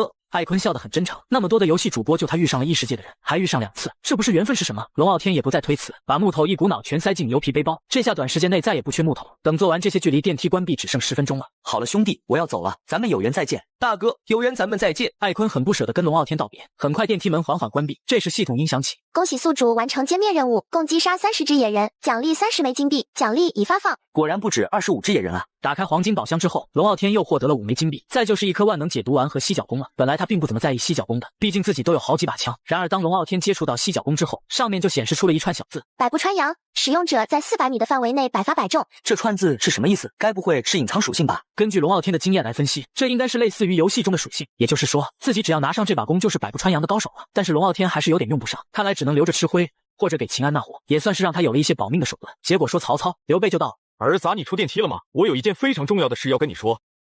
龙傲天正想把犀角弓送给秦安呢，结果这货的消息先一步发来了。有件大事提醒你，如果进了有魅魔的楼层，千万别碰那玩意儿。啥玩意？你小子在说啥啊？一时半会说不清，总之千万别碰。秦安说完就结束了私聊。龙傲天虽然被搞得一头雾水，但还是记在了心里。另一边，秦安瘫在电梯里欲哭无泪，他到现在都想不起来自己是怎么回到电梯的，只记得魅魔说很满意，还给了个戒指当奖励。秦安拿起戒指查看，上面突然显出一行字：魅惑戒指，佩戴者可增加魅力值。老子费半条命就弄了这，大男人要魅力干嘛？难道去魅惑自己的好兄弟？吐槽归吐槽，好歹是半条命换来的，还是将他戴在了手上。回到龙傲天这边，他正在收拾东西。出电梯前，艾坤不仅给了木材，还塞了一堆药给他，分别是1瓶速效救心丸、1盒消炎药、3盒退烧药和1瓶止痛药。这些药随便一个放在交易所，那都能引起哄抢。龙傲天拿出2粒退烧药挂到了交易所，如今他还差100公斤铜就可以升级电梯。谁有铜矿，我拿退烧药换。消息一出，聊天室瞬间炸了锅。要知道现在交易所里连消毒酒精都没有，更别提可以救命的退烧药了。卧槽，现在6级电梯的恐怕就这位大佬一个吧。大佬竟然还有要出售，我得赶快去买了囤着。别看了，大佬要100公斤的铜，咱们去哪里弄啊？估计7级电梯就需要铜，得提前囤着点。此时收藏他交易信息的人已有10多万，这么多人总有能找到铜的吧？很快，1上午的时间就这么过去了。第一，宿主即将进入的楼层为宝箱楼层，共有2个黑金宝箱，宿主需要击败宝箱楼层中的怪物才能够开启宝箱。楼层中的怪物共有10只，分别是4只火焰巨兽、2只石头怪以及4只木乃伊。第一，触发宝物猎人任务，宿主将所有怪物击杀后开启宝箱，将获得双倍奖励。双倍奖励这么给力啊！龙傲天立设全副武装，毕竟木乃伊啥的之前没见过，保险起见得带足家伙才行。叮咚，电梯下行，请注意扶稳。随后电梯门打开，龙傲天刚踏出电梯的瞬间，就见4只木乃伊冲了过来。卧槽，开门杀是吧？就见木乃伊扑过来的瞬间，龙傲天往旁边一躲，这时小迅猛龙直接扑了上去，和木乃伊撕咬起来。趁着这个间隙，他连开数枪，总算全部解决了。还好，看着怪唬人，但也不难对付。随后一人一龙继续探索楼层，刚走出去没多远，地上突然冒出2只石头怪，直接围住了小迅猛龙。还好小家伙皮糙肉厚，跟石头怪打得有来有回。龙傲天刚想上前帮忙，远处又跑来4只浑身通红的大家伙，看样子应该就是火焰巨兽了。好家伙，这玩意长得可真丑！龙傲天吐槽了一句，随后一发榴弹打过去，就听轰隆一声巨响，4只火焰巨兽当场被秒杀。此时小迅猛龙这边也结束了战斗，他自己也被石头人打了几下，不过却还活蹦乱跳的，真棒，奖励你的。龙傲天扔过去一块羊肉干，小迅猛龙嗷呜一声接住，随后开心的吃了起来。将几只怪物打死之后，楼层中便一下子跳出来了2个黑色的宝箱。龙傲天打开一看，分别是金币10枚、锁链甲1件、1个回复血瓶，最后是1枚刻着幸运的戒指。这莫非是加运气的？恭喜宿主完成任务，宝箱奖励翻倍。下一秒，刚才获得的东西全多了1份出来。龙傲天戴上2枚戒指，然后将东西都搬回电梯。忙完这一切后，他打开交易所查看交易情况，却发现退烧药还没被换走。估计是我回来太快，大家还在忙楼层任务吧。他想着，吃了点东西就继续锻炼了。锻炼了2个小时后，龙傲天又看了看屏幕，发现那2粒退烧药已经被换走了。他二话不说，将交易获得的物品都提了出来，总共有100公斤铜。将所有东西塞进堆料区之后，升级电梯的材料总算都集齐了。龙傲天点下了升级电梯。全民穿越异界求生，所有人都被困在单独的电梯里，每次电梯打开都是全新的世界。上集说到龙傲天将电梯升到了7级，升级后首先是范围扩大了很多，工作台上还多了许多工具，除此之外电梯的门口还多了个厉害玩意儿，触发式陷阱，能够自动识别敌对目标，当目标经过时会自动发射毒针，目标将在1秒钟之后中毒身亡。这玩意厉害呀！这东西还能添加友好名单，刷个脸就行，还挺方便的。他把自己信息录进去后，又喊来小迅猛龙，小家伙屁颠屁颠的跑过来，认证完就回水池那边了，估计又刷新了几条鱼。他想吃就吃吧，如今还没成年，战斗力就这么厉害，成年了还得了？第一，荒野求生专家级奖励已发放，触发升级任务，请宿主将电梯等级提升为8级，奖励身体数据查询资格。很快，大量关于荒野求生的知识出现在脑海中。首先是能自制工具和陷阱，还学会了钻木取火，而且蓝星上大部分动植物以及昆虫，他现在一眼就能认出来。对了，看看还差多少资源升级电梯吧。他点开屏幕进行查看，发现电梯升至8级需要铁400公斤、铜矿100公斤、铝20公斤、黄金10公斤、金币19枚。不是吧，搞这么多乱七八糟的。龙傲天一边吐槽着，一边又在交易所挂上了2片药，这次挂的是止痛药，售价只需要100公斤铁矿。在聊天室喊了一声后，交易链接瞬间被秒，见这么好卖，他又挂了6片，很快也卖光了。这下升级电梯用的铁算是够了，如果运气好的话，其他剩余材料再搜几个楼层应该够了。说起运气，他看了看自己佩戴的2个标记幸运的戒指，也不知道是否真的能增加运气，只能慢慢验证了。整理完物品后，龙傲天继续锻炼身体。如今他已经将健身养成了习惯，毕竟在这个世界，身体就是最好的依靠。晚上11点半，龙傲天静静地等待起系统的提示。宿主即将进入豪华游轮大劫案楼层，需配合队友抢劫游轮并安全撤离。游轮有100名持枪安保人员，触发悬赏任务，击伤50名以上敌人，奖励枪械精通终极。怎么又是抢劫啊？他有些无语，这种楼层很难获得有用东西，运气好的话能搞点黄金，但谁家游轮上放黄金呢？至于武器什么的倒也不用带了，毕竟队友会给。叮咚，电梯下降，请注意扶稳。电梯停下，后门自动打开，只见外面是金黄色沙滩。他刚走出去，就见一个中年男人走了过来，二话不说递给他一沓美钞。龙傲天，去租4辆摩托艇，这是资金，其他人等着呢。龙傲天一愣，只觉得自己好像在什么地方见过这个男人。等等，自己上次去抢银行不就是跟着他的吗？怎么了？快点去，别磨蹭。说完后，中年男人便离开了。此时电梯门已经消失，电梯里的小迅猛龙醒来后发现龙傲天不见了，只好安静地坐在地上等他。另一边，龙傲天来到了那个租借摩托艇的店铺。每辆押金500美元，租金100美元。他付了钱后拿到4把钥匙。这楼层的好处是没时间限制，有充足时间搜集有用的东西。龙傲天看向沙滩上的热狗汉堡餐车，反正那个中年男人给了自己这么多钱，看看能买些什么东西吧。美女，你这有多少汉堡和热狗？我全要了，还有可乐我也全要了。女人一脸懵逼的看着龙傲天，他还是头一次见这么买东西的。龙傲天随手扔出一把美钞，我赶时间，这是钱应该够了吧？他二话不说便将餐车外的东西全部都拿走了。其实东西也不多，他只拿了1箱半成品炸鸡、3桶油、2箱面包、2箱冷冻的牛排，以及3种调料：沙拉酱、番茄酱和黑胡椒。这些东西一共占牛皮背包的7个空间，他特意留了1格用来装其他有用的东西。女人看着莫名消失的食物有些惊讶，其实我是外星人，不要告诉别人哦。龙傲天说完就潇洒的离开了，留下愣在原地的女人。外星人要我的汉堡和炸鸡干嘛？难道他们也爱吃这个吗？家人们接上集，龙傲天这次来到的是豪华游轮大劫案楼层。等他到了摩托艇停放处，发现还是上次抢银行的老队友，算上他一共4个人。好了，伙计们，咱们出发吧！干完这票，又能放松一阵子。带头的麦克喊了一声，首先给每人发了1把微型冲锋枪和5个备用弹匣。分完武器后，几人便驾驶摩托艇出发了。龙傲天则是跟在最后，谁让他是第一次骑这玩意儿，能不翻船就不错了。20多分钟后，就见远处出现一艘巨大的游轮，就是前面那艘，上面有2000万黑钱要运走，咱们悄悄摸过去。游轮并没有移动，上面好像是在开派对，甚至游轮上的安保都没有在边上巡逻，可能是他们认为不会有人疯狂到来抢劫一艘游轮。很快，4人成功的爬了上去。听着，我们现在就假装游轮上的游客，都给我放轻松。麦克带头走上甲板，这里果然是在开派对，周围全是举着酒瓶的男男女女。随后几人分头寻找被分别藏起来的美元。龙傲天自然不会老老实实的去找，他来到一个桌子跟前，拿起了一块奶油蛋糕，美滋滋的吃了起来，味道真不错。他已经很久没有感受过吃甜食带来的快乐。吃饱喝足后，他这才前去寻找藏起来的美钞。麦克给他的位置是游轮的仓库中，龙傲天找了一圈才找到地方。不过外面有1名持枪的安保看守，看起来不太好对付，但他对自己的格斗技能还是挺自信的。你好，请问厕所在哪里？安保还以为龙傲天是游轮上的游客，于是便友好的指了指厕所的路线。龙傲天道谢转身刚准备走的时候，突然回头一记肘击砸在他太阳穴上，安保当场没了气，随后麻溜的将拖尸体进仓库，顺手把手枪也装了起来。我靠，这仓库这么大，我上哪去找啊？龙傲天看着偌大的仓库有些无语，不过目光扫过货架，全是吃的喝的用的，整个游轮吃的喝的全都是从仓库里拿出来的，可想而知这个仓库有多肥，这比在沙滩上买的汉堡强多了。想到这里，沙滩上买的汉堡热狗瞬间不香了，他直接将牛皮背包全部清空。20多分钟后，龙傲天将牛皮背包塞了个满满当当，一共装了400公斤半成品牛排、400公斤果汁、100公斤的鸡腿，最后又塞了一些医用药品，8个格子刚刚好装满。这空间背包真是我的大救星。他正得意呢，突然发现脚下木板声音不对，竟然是空的。一脚踹下去，木板应声而裂，只见下面露出2个旅行袋，钱果然藏在这儿。就在这时，外面突然传来了说话的声音，他连忙面色平静地走了出去。嘿，你好，这里有多的啤酒吗？肯让我来取的。啤酒应该还有，我去帮你找找。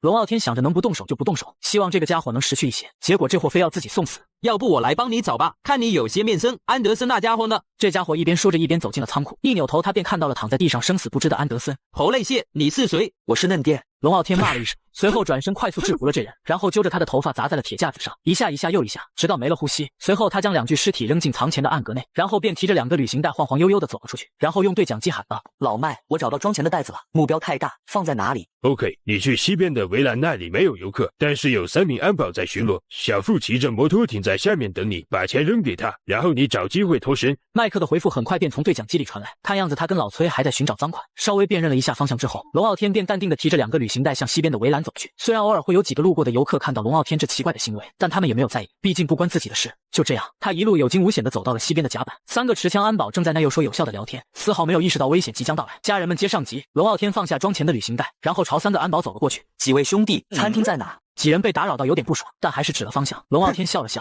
随后抓住距离他最近的安保，直接将其扔到了海里去。另外2人见状就要拔枪，不过一被龙傲天给缴械了。都别乱动！龙傲天用枪指着他们，2人赶紧抱头蹲下，毕竟1个月几千块，犯不着卖命。随后龙傲天一脚全给踹海里了。我的发！在下面骑摩托艇的小付懵逼地看着这一幕，他是来接钱的，怎么掉下来3个人呢？龙傲天朝他挥了挥手，把2个旅行袋扔了下去。抢劫的任务算是完成了，可系统发布的任务还没忘，击杀50人就能获得枪械精通奖励，自己到现在才杀了5个呢。该死，我们暴露了，你跟小付快撤！对讲机里传来麦克的声音，还夹杂着嘈杂的枪声。龙傲天刚才还在想怎么凑人头，机会这不就来了。而小付也算讲义气，一听老崔和麦克有危险，二话不说就返回到船上。结果2人刚准备行动，几个安保就发现了他们。你们2个快离开这，前面有劫匪！安保见他们形迹可疑，立刻呵斥着让离开。龙傲天二话不说，抬手2枪，精准爆头，枪声惊动了附近的安保。很快有10几个持枪人员围了过来，龙傲天躲在掩体后胡乱开枪，小付也探出身子连开数枪，把他们吓得全缩了回去。安保队长见状只能呼叫支援。另一边，麦克的枪战压力小了很多，他察觉到不对劲，怎么回事？难道龙和小付没撤退？把疑惑说给老崔后，对方明显兴奋了，嚷嚷着要冲出去跟2人拜把子。毕竟在这种关头没拿着钱跑路，那可真是好兄弟。好了，快去救他们，这有轮不能带了。龙傲天这边本来占优势，可对方突然掏出火箭筒，他和小付只能躲起来。有了这大家伙后，安保很快将他们围在角落，眼看要被 RPG 炸死。人群后方突然响起枪声，有几个安保瞬间被扫死。原来是麦克和老崔来了。龙傲天和小付趁机对着人群一顿乱射，2面夹击下，安保死伤殆尽。老天，小付，你们没事就好，得赶快走，派对区的安保马上就都过来了。麦克说完，捡起地上的火箭发射器扔给龙傲天。如今还得杀30多个人才能完成系统任务，这火箭筒正好派上用场。虽说不完成也可以，但枪械精通终极他也是真的想到。你们先跑，我断后。沃特发，你疯了！他们最少还有40个人啊！龙傲天看了看老崔和老麦，2人都是老鸟了，非常清楚现在不是矫情的时候，点点头后便拉着小付离开了。希望你真能带来幸运。龙傲天看了看手上的2枚幸运戒指。很快剩余的安保全追了过来，龙傲天二话不说发射1枚飞弹，爆炸瞬间掀飞数人，追兵停下脚步喊着让他投降，龙傲天却又朝人多的地方轰了一炮。不行，不能拖了。他知道对方肯定有重武器，得赶快打完炮弹跑路。连续打完剩下的3颗后，他头也不回的直接开溜了。可听到5声爆炸后，龙傲天有点懵，刚才没看清，貌似有2人扔手雷时被他炸飞，2颗手雷滚到人群里又爆了2声，成功骑上摩托艇后连忙开溜。后面的安保没摩托艇，只能在甲板上乱射。快去把摩托艇取来！安保队长大喊。游轮仓库里有摩托艇，可等龙傲天早已跑远，队长愤怒的开了几枪，却没什么用。你还活着吗？脱离危险后，对讲机传来麦克的声音，报了安全撤离的位置。恭喜宿主完成任务，奖励枪械精通终极。龙傲天听到系统提示，知道这楼层快结束了。果然，他的前方出现了电梯，摩托艇留着没用，他直接弃了。等他回到电梯，立刻找了几个瓶子灌满海水，这些海水自然是要拿去制盐了。游轮上那么大一个仓库，竟然没有找到调味品。他点开叶华的聊天框，发去了消息，继续给我制盐，海水已经发过去了。这次你需要什么东西？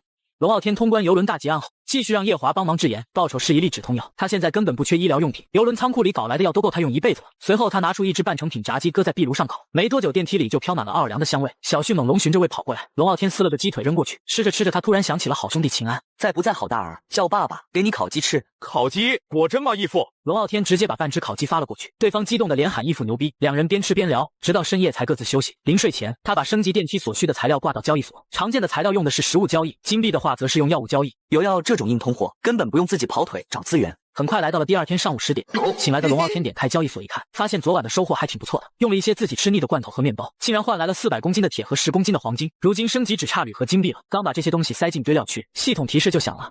宿主即将进入的楼层为废土世界楼层，楼层中有一只名为暴君的变异体，请宿主将其击杀，奖励技能鹰眼。叮咚，电梯下行，请注意扶稳。片刻后，电梯稳稳停下，门开的瞬间，一股血腥混着粪便的臭味扑面而来。原来外面竟然是下水道。龙傲天拿着手电往前走了没多远，远处突然传来一阵凄惨的叫声，他心里一紧，立马朝着声音来源跑去。眼前的一幕让他瞳孔一缩，一只变异的黑猩猩，也就是所谓的暴君，正死死压在一个男人身上疯狂攻击。下一刻，男人的声音戛然而止，他的头颅竟然被暴君硬生生拔了下来。暴君掀开脑壳，贪婪地吸吮着里面的脑花，场面极其血腥。龙傲天来不及多想，立刻举枪对准暴君的头部连开数枪，可子弹打在暴君头上，竟然溅起了火花，所有子弹都被硬生生弹开了。乖乖，这是个什么怪物啊？龙傲天咽了口唾沫，开始向后撤离。暴君此时也吃完了脑花，转而将目标放在了龙傲天身上。哼！龙傲天果断对着暴君发射了一颗榴弹，可效果却很一般，只流了一点血，而且这点小伤口还在以肉眼可见的速度快速恢复。我去，你逗我呢？龙傲天看着这离谱的一幕有些无语。好消息是榴弹能对暴君造成伤害，坏消息是这暴君竟然还会回血。暴君被炸后显得格外愤怒，大吼一声，横冲直撞的朝着龙傲天扑来。龙傲天迅速调整位置，又是一颗榴弹发了过去。轰的一声炸响，榴弹精准炸中暴君的腿，而且龙傲天发现，爆炸的瞬间，暴君的双臂下意识地护住了自己的眼睛。任何生物遇到危险时都会下意识保护弱点，他推测眼睛就是他的弱点。龙傲天快速更换好弹匣，对着暴君的眼部开始不间断点射，子弹接二连三地打向目标，暴君只能一直用手臂挡着眼睛，彻底失去了视线。可一个弹匣只有30颗子弹，就算是点射也很快打空了。火力压制一停，暴君立刻放下手臂，凭着刚才的记忆朝着龙傲天冲来。果然没脑子，稍微一炸就上当了。其实龙傲天的枪里还剩最后10发子弹，只要全部打进暴君眼里，就算不死也能重创他。借着枪械精通终极的准炮，他迅速锁定了暴君那黄豆般大的眼珠子，连续10发子弹全部命中。暴君发出一声凄厉的惨叫，应声倒地。这下暴君应该死了吧？果然，系统提示音很快传来。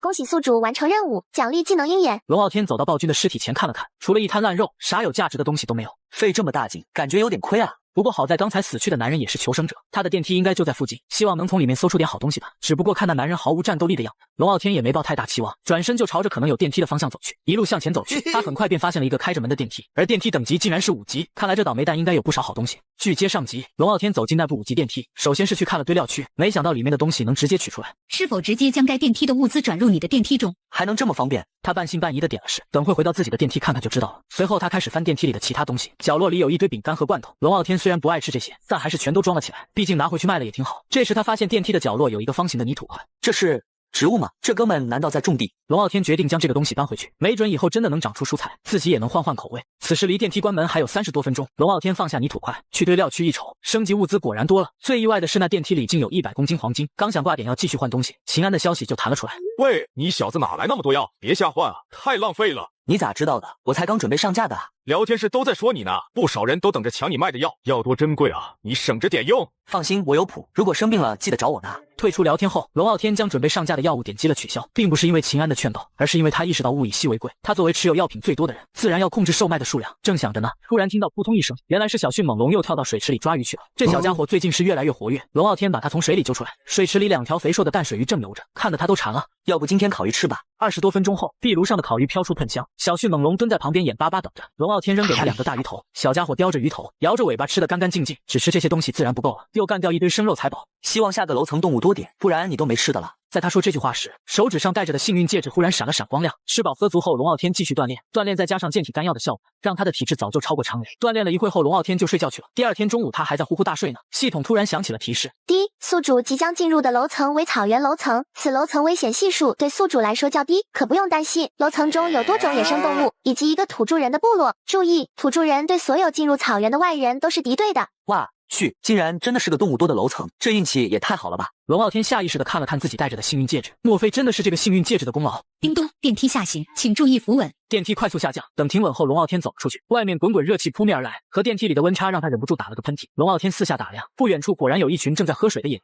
这么多牛，发财了！小龙，你偷偷潜伏过去，等我开枪后，你就跳出去，能抓着一只算一只。小迅猛龙立马点头，随后弓着身子藏进草丛，刚爬没几步，就发现前面有只骨瘦如柴的狮子。这家伙也正盯着牛群找机会，却没注意背后正有一头比他恐怖无数倍的迅猛龙。随着小迅猛龙的一声低吼，锋利的牙齿瞬间勾住了这只狮子的皮肉，稍一用力就咬断了它的喉管。由于是一击必杀，所以没有惊动牛群。龙傲天屏住呼吸，对着不远处的牛群直接扣下反击。枪声响起之后，牛群立刻便受到了惊吓，瞬间一哄而散。龙傲天也很快就打空了一个弹匣的子弹，收获还不错，直接有2头野牛倒地不起，还有几头虽然重大，但凭着强大的生命力，硬是跟随牛群逃了出去。小迅猛龙趁机冲出，咬住一头受伤的野牛，那牛惨叫着呼救，可逃散的牛群早没影了。就这样，直接收获了3头野牛跟1头狮子。不错不错，今晚就吃烤肉。小家伙嗷了一声，兴奋地围着尸体转圈。这可仅仅是开始，这草原楼层的收获应该比想象中还要多。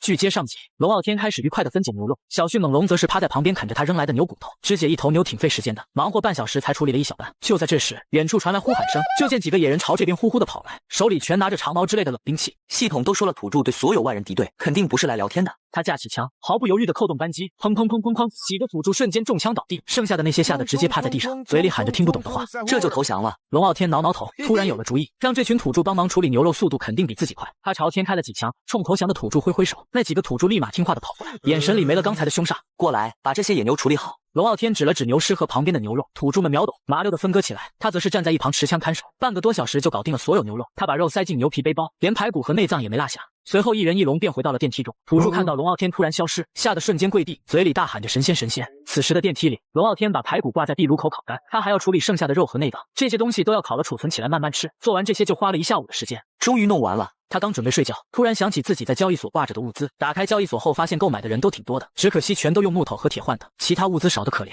看来没上药品，吸引力就是不行。他嘀咕着，重新上架了些从别人电梯里搜来的吃食和水，就去睡觉了。临睡前他看了眼手上的戒指，自己昨天随口说了一声，如果能到一个动物多的楼层就好了，结果今天就成真了。希望下个楼层有很多升级电梯的资源。戒指这次并没有什么变化，他也没在意，倒头睡了。很快来到了凌晨12点，系统的提示准时响起。第一，宿主即将进入的为大逃杀楼层，将会有100名求生者共同进入，并随机出现在该世界的任意位置，武器和装备将会随机分布在大逃杀楼层中。检测到宿主即将进入大型 PVP 世界，本系统特此提供3枚复活币，死亡后可重新选择位置复活。楼层结束后，未能用完的复活币将清除。我去，系统你太给力了！龙傲天震惊地看着系统给出的复活币，瞬间不紧张了。别人失误1次人就没了，可他却有3次保命的机会，那还怕个锤子？叮咚，电梯下行，请注意扶稳。电梯开始快速下降，停下后电梯门开启，龙傲天被一股神秘力量缓缓地推了出去，电梯门也随之消失，而小迅猛龙也被强制留在了电梯里。叮咚，大逃杀楼层共有100名求生者，但最终只能活下来1个人，幸存的那个人将安全离开楼层，奖励就是你所击杀求生者的物资，原本所携带的装备将被留在个人电梯中，初始装备为电子地图。好了，游戏开始。下一刻，龙傲天则出现在了一个荒凉的村庄。大逃杀的游戏模式他自然知道了，所以现在最重要的事情就是找武器和载具。武器是用来防身的，载具自然是用来跑毒的。他可不信这鬼楼层会没有毒圈，很快就跑到了距离他最近的一栋民居，门口就有一具不知道死了多久的尸体，但是这个尸体手里拿着的枪还是很有用的。龙傲天总共获得1把手枪以及3个弹匣，检查了一下手枪的保险后，便继续向前搜索着。忽然，他看到了一个跑过去的人影，那人影进到了一个房间里，龙傲天一路小跑跟了上去，那道人影竟然是个妹子。龙傲天选择蹲在门口守株待兔。服了，这地方怎么什么也没有？那吃鸡游戏不都遍地是物资吗？妹子说便准备离开，结果刚走出没几步，一颗子弹便射向了他。开枪的自然是龙傲天，他可没什么怜香惜玉的想法，毕竟楼层奖励跟击杀数挂钩，多杀一个奖励就多1分。在刚刚，龙傲天抬手直接开了一枪，只不过打的不是头部，所以妹子并没有直接去世。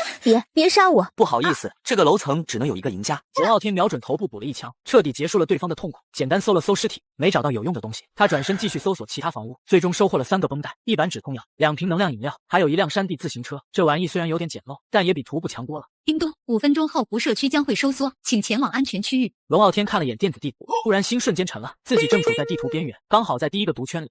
我可真倒霉啊！他嘴上吐槽着，身体却诚实的上了车。好在毒圈收缩速度不快，蹬了10几分钟，总算冲进安全区，把自行车停在路边。他盯上了面前的小镇，快步跑进最近的一栋2层小楼，只找到几个能量2瓶水和1把砍刀。突然，附近响起密集的枪声，龙傲天下意识躲到掩体后，仔细一听，发现枪声不是冲自己来的，这不像双方对射，倒像是在打靶。他决定过去看看，反正有复活币，浪一波也没事。几分钟后，他爬上一栋3层楼的楼顶，这才看清了对面的景象。只见一排排跪在地上的平民正等待着被枪毙，而枪毙他们的则是一群戴着面巾的悍匪。他甚至在平民里看到了几个衣着特别的人，多半是倒霉的求生者被抓来当枪靶子了。开火！随着头领一声大喊，又一排人倒了血泊里。龙傲天现在的位置还算安全，可以先在这苟一下，等那群悍匪走了再说。就算有复活币，也没必要跑上去白给。很快，10多分钟后，悍匪们离开了，只留下一地尸体。龙傲天下楼继续搜物资，他很快就找到了一个便利店，从柜台下找到一把步枪，子弹还有15发，虽然没有倍镜，但凭鹰眼的16倍放大能力，当狙击枪用完全没问题。就在这时，外面传来脚步声，龙傲天躲在货架后观察，以为是那群悍匪折返回来，搞了半天原来也是个求生者。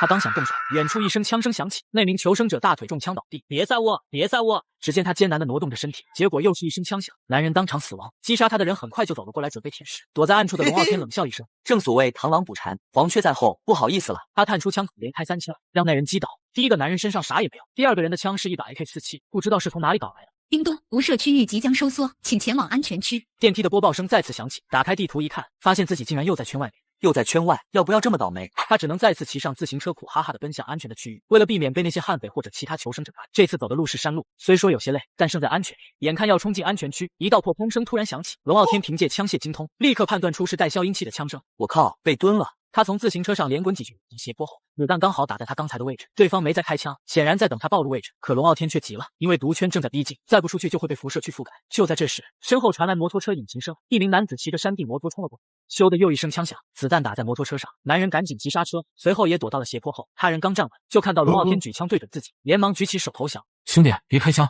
见龙傲天仍旧没放松警惕，他连忙说：“咱们得合作，把前面的狙击手干掉，不然一会辐射区来了都跑不掉。解决他之后，咱们各走各的，怎么样？”龙傲天先是犹豫了一下，随后点头同意了。两人合作正好，一个当诱饵，一个找机会开枪。兄弟，我叫宋飞，你呢？我叫龙傲天。龙傲天？我操，龙神！宋飞一脸震惊，显然之前他听过这个名字。上集说到龙傲天正在大袍沙楼层里求生呢，结果竟然遇上了自己的粉丝。大佬，你就是当今电梯等级最高，还走卖药品的龙神吧？宋飞的话搞得龙傲天有些不好意思，他也没想到自己现在这么出名了。不过既然多了个帮手，那就有信心做掉远处的狙击手。龙神，你枪法怎么样？还可以吧。宋飞比了个 OK 手势，快速抬头又低下，试探狙击手的位置，结果对方没动静。他暗骂一声，再次抬头，这次杀声终于响了。龙傲天也终于分辨出了大体位置，快速将 AK-47架了起来。就见鹰眼技能一开，直接放大16倍，砰的一声响起，远处的狙击手当场被爆头。妥了。宋飞试探性的抬了抬头，发现并没有子弹划过头顶，这才放下心来。龙神，我先走了，别开枪，我们有缘再见。宋飞说完，骑着摩托便跑。龙傲天看着宋飞的背影，缓缓地举起了枪，又叹了口气，将枪口放下，还是算了吧。随后他也骑上自行车，加速往安全区里跑。至于那狙击手的尸体，他懒得舔了。首先狙击枪对他没用，而且瞄准镜还容易暴露位置，犯不上跑那么远。没多久，龙傲天就到了安全区域，眼前是个很大的工厂，看着挺有料的。他把自行车停好，从破铁栅栏钻了进去。厂区被炸得稀巴烂，能跑的早跑了，跑不了的估计都埋在底下了。我去，竟然还有条狗活着！一条被铁链拴着的狗缩在废墟里，窝都炸没了。龙傲天拿木棍戳了戳，这狗吓得浑身发抖，呜呜咽咽的，压根没攻击性。不咬人就行，我放你出来。他解开铁链，成功挣脱束缚的狗瞬间窜了出去，没一会儿又跑了回来，在他的跟前摇尾巴。想跟着我吗？那就跟着吧。龙傲天无所谓的耸了耸肩，多了一个忠诚的帮手还不错。比起刚认识的人类，他更信这条狗。果然，狼狗作为工厂区的原住民，对这里非常的熟悉。带他找到3个遥控炸弹和几个压缩饼干。最牛的是厂长车库里的越野车，油还是加满的。就这样，一人一狗总算是有辆像样的载具了。他虽说驾照考下来就没摸过车，捣鼓了一会儿，竟把自动挡越野车开走了。结果刚走没多远，就听到了一连串的枪声，一颗子弹直接击中主驾驶座的锅里。不过子弹并没有穿透，领导开的车是防弹的，倒也正常。龙傲天立刻猛打方向盘，一脚油门下去，直接离开了。没有必要在这里跟他缠斗下去。敌暗我明，去找这个老六对龙傲天没有一点好处。我看这个怂包怎么跑了？趴在一个山坡上的男人本以为龙傲天会跟他硬刚呢，然后自己就有车开了。就在这时，他的背后传来了一阵摩托车的声音，砰的一枪，他直接被爆头。开枪的正是路过的宋飞。很快，安全区的范围就比一开始缩小了一半。龙傲天把车停在加油站，看了眼地图，自己在安全区正中间，还挺安全的。边缘地带才热闹呢，好多人在那儿赌刚进圈呢。地图上显示幸存者还有57个，看来还得小心一点。不过这一路上竟然没有再看到悍匪，也不知道那群家伙跑到哪里了。正琢磨呢，电梯的声音突然响起，叮咚，随机空投已经出现。我去，还真的有空投啊！龙傲天抬头一看，一架运输机飞过来，机尾掉出个冒红烟的箱子，这不就是空投砸脸吗？龙傲天连忙开车跑了上去。5分钟后，他来到了空投的落点，连忙开启空投翻找起来。靠，一把枪也没有，怎么全是食物和药物？龙傲天还以为能捡到什么厉害的武器呢，比如说加特林、火箭炮之类的，万没想到竟然是食物和药品。不过既然来都来了，总不能白跑一趟。他把东西全塞车上，然后往不远处的山坡一爬，一会其他求生者肯定也会来。人人都恨老六，可人人都想做老六。在草丛中趴了10多分钟后，龙傲天总算发现了第一个受害者。一辆轿车正往空投点开呢。龙傲天嘴角一勾，笑了。上集说到龙傲天拿完空投就蹲在一旁守株待兔，没成想还真有人往枪口上撞。哈哈哈，我居然是第一个来舔空投的。这家伙乐呵呵把车停在空投边上。龙傲天没急着开枪，因为远处正有人开车往这儿冲，而那辆车上竟然坐着2个人，看样子应该是组队的。组队看着厉害，可最后只能活一个，保不齐啥时候就被队友背后捅刀子，还不如一个人单干呢。我看空投怎么是空的？那家伙看着被翻过的空投箱，气得直骂娘，刚想走就被那组队的撞了个正着，一场枪战瞬间爆发。结果双方都不怎么会用枪，噼里啪啦一阵乱打，结果两方竟然屁事没有。这时候又来个男的，跟龙傲天一样躲在远处观望。这时空投那儿的家伙突然没动静，原来是子弹打光了。组队的俩小子立马从掩体后站起来扫射，没一会儿就把人乱枪打死了。走，去舔包。两人跑到空投旁，先搜了死去人的身，又翻空投箱。后面观望的男人从树后探出身，正在翻空投的那小子瞬间就被爆了头。放哨的队友吓了一跳，刚想躲，也被2枪放倒了。男人观察半天，确认安全后才大摇大摆走出来，结果刚走出没几步就被1枪干掉。开枪的自然是老六龙傲天。他走过去，在几具尸体上挑挑拣拣，把所有武器和药品全装车上，反正空间大，多啥都不嫌多。不错，没乱叫，吃吧，奖励你的。他往地上放了个打开的罐头，刚才枪战那么响，他还担心狼狗受惊乱叫，没想到这狗子一点不慌，估计在这地方听多了枪声早习惯了。叮咚，无社区即将收缩，请前往安全区。龙傲天看了眼地图，自己还在安全区，便不紧不慢地开车往最大的城区赶。很快，他就看到了那座最大的城市塔尔城。看地图猜这就是决赛圈了，干脆把车藏起来，自己躲进屋里等着。远处时不时响起的枪声好像跟他没有关系一般，他现在装备和药品都不缺，最重要的是有3次复活机会，与其出去找人杀，不如苟到最后决战。后面辐射区又收缩2次后，结果安全区果然定在了塔尔城。突然，引擎声从耳边传来，龙傲天一下来了精神，苟了那么久，终于来活了，狗子，去把他解决了。龙傲天不想开枪暴露位置，打算让狼狗先上。狼狗从废墟里钻出来，故意一瘸一拐的，演技还挺逼真。开车的男人下车后看到狗，直接乐了，竟然还有个狗子，乖狗狗，过来吃。男人看到狼狗狼狈的从废墟中钻出来，心中也没有什么警惕性，甚至还从兜里掏出一根火腿肠。狼狗小心翼翼走过去，咬住火腿肠的瞬间，眼神突然变得凶狠，猛地张嘴咬住男人的手。畜生，松开！男人疼得惨叫，另一只手刚想拔枪，狼狗一下把他扑倒，死死压住。龙傲天拿着匕首从废墟里走出来，二话不说就割断了对方的喉咙。随后龙傲天继续苟着。此时地图显示幸存者还有18人，大多都到了塔尔城。在安全区中心里的龙傲天一点不慌不忙，可没多久，附近又响起汽车引擎和枪声，看来大家想法一样，都想往中心挤，占据最好的位置。砰砰砰砰砰砰，一阵有规律的点射传来。龙傲天透过墙缝一看，一个穿野战裤的男人跟战神似的边走边开枪，前面混战的几人纷纷被他爆头击杀。我去，这是雇佣兵吧？看着对方娴熟的单手换弹，更加吃惊了。这种人可不敢留到后面。此时那个男人的背后全都暴露在了龙傲天的眼中。砰砰砰，3发 AK-47射出的子弹精准的命中了男人。龙傲天的位置也暴露了，得重新找个隐蔽的地方蹲着。叮咚，无社区即将收缩，请前往安全区。这次安全区变得非常小，只笼罩了4栋房子，看来是决赛圈了。此时幸存的人还有8名，看来是决赛要开始了。忽然，龙傲天感觉后背好像被一个壮汉捶了一拳，原来是一发子弹从背后射来，巨大的惯性差点让他摔倒。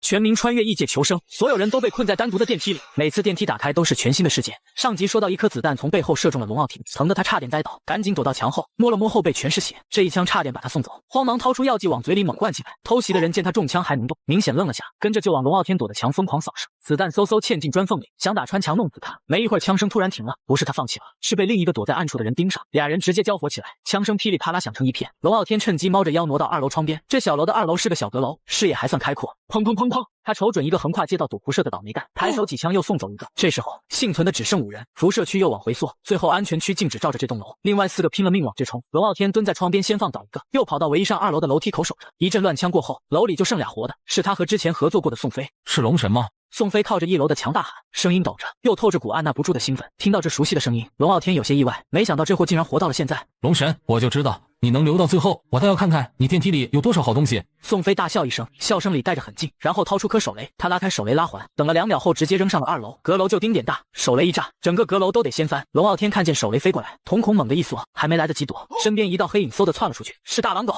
汪汪汪！狼狗一口叼住还在冒烟的手雷，转身就往窗边冲，可刚跑到窗边，手雷轰的炸，一团血雾噗的炸开，狼狗连影子都没了。傻狗，刚认识1天就这么卖命啊！龙傲天眼眶一热，差点就哭出来。手雷的破片大多被狼狗挡住了，所以他并没受到多少伤害。楼下宋飞扔完手雷，竖着耳朵听了半天，没见阁楼有动静，以为龙傲天被炸成渣了。可楼层没提示结束，他心里犯嘀咕，还是一步一挪摸上楼梯。整个阁楼都在爆炸的范围之内，龙傲天就算没死，现在肯定已经是奄奄一息了。宋飞认为龙傲天已经没有了战斗力，当他看到楼梯口的血迹之后，更加坚信了自己的想法。哈哈，这下我将成为电梯世界的最强者了。正当宋飞得意之时，龙傲天缓缓地将枪对准了楼梯，砰砰砰砰，疯狂打空了一个弹匣的子弹后，电梯的播报声响起。叮咚，恭喜你成为最后的幸存者，获得所击杀8人的所有物资。系统，我那复活币还能用不？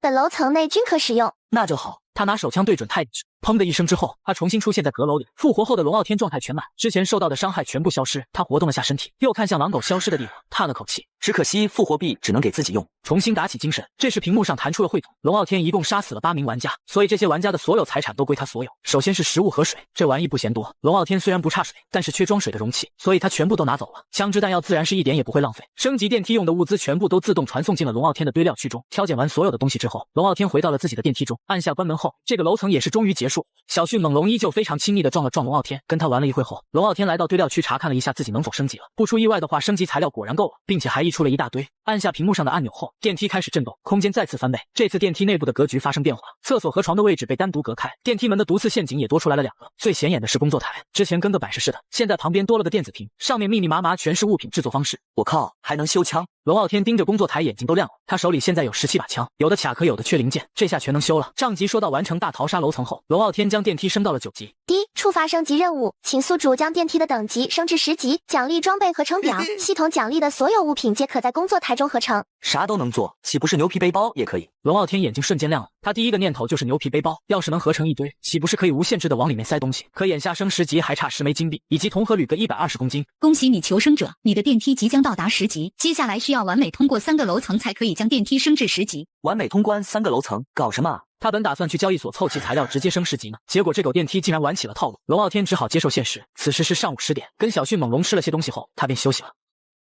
可能是因为太过疲惫的缘故，这一觉直接睡到了晚上11点。系统的提示如闹钟一样叫醒了龙傲天。第一，宿主即将进入的楼层为教室楼层，不可拒绝进入。此楼层需要宿主认真上课，积极回答老师的问题，下课后即可离开楼层。此楼层奖励为每回答一个老师的问题，奖励2金币。注意，此楼层所见到的所有学生和老师全部都是怪物，如果答题错误，将被移除一件器官。什么怪物教室？龙傲天心里咯噔一下，这种靠脑子而非武力的楼层他向来发怵，可系统明说了不可拒绝，他也只能硬着头皮上。叮咚，电梯下行，请注意扶稳。这次电梯猛地向下坠落，好像失去了控制一般，1分钟后才在一声巨响之后停了下来。电梯门开启的一刹那，一股无形的力量将他缓缓推了出去。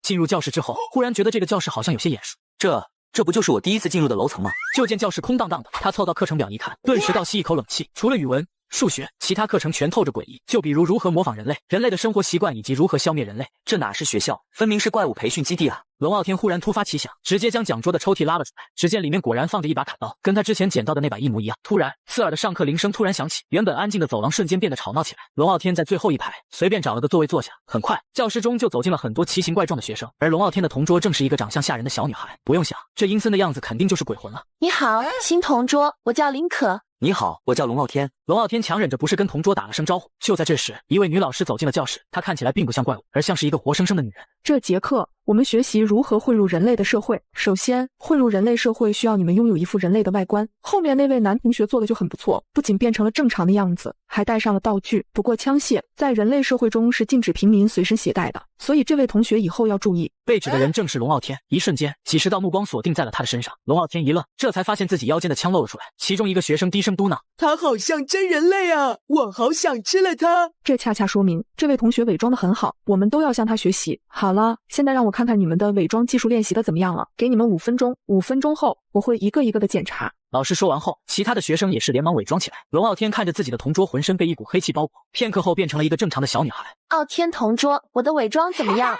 林可看着龙傲天微微一笑，甚至就连笑容都变得跟人类一样了。龙傲天艰难的点点头，予以肯定。这太离谱了！如果这些怪物进入人类社会，哪里能够区分得出来？家人们接上集，5分钟一到，玉洁老师拎着那把砍刀开始检查。龙傲天这才明白，那刀真是给学生打分用的，哪个伪装的差，咔的就是一刀。好在那些怪物皮糙肉厚，伤口冒着黑烟，转眼就长好。看来物理攻击对他们根本没用。没一会儿，老师走到龙傲天跟前，这位同学，老师能摸下你的脸吗？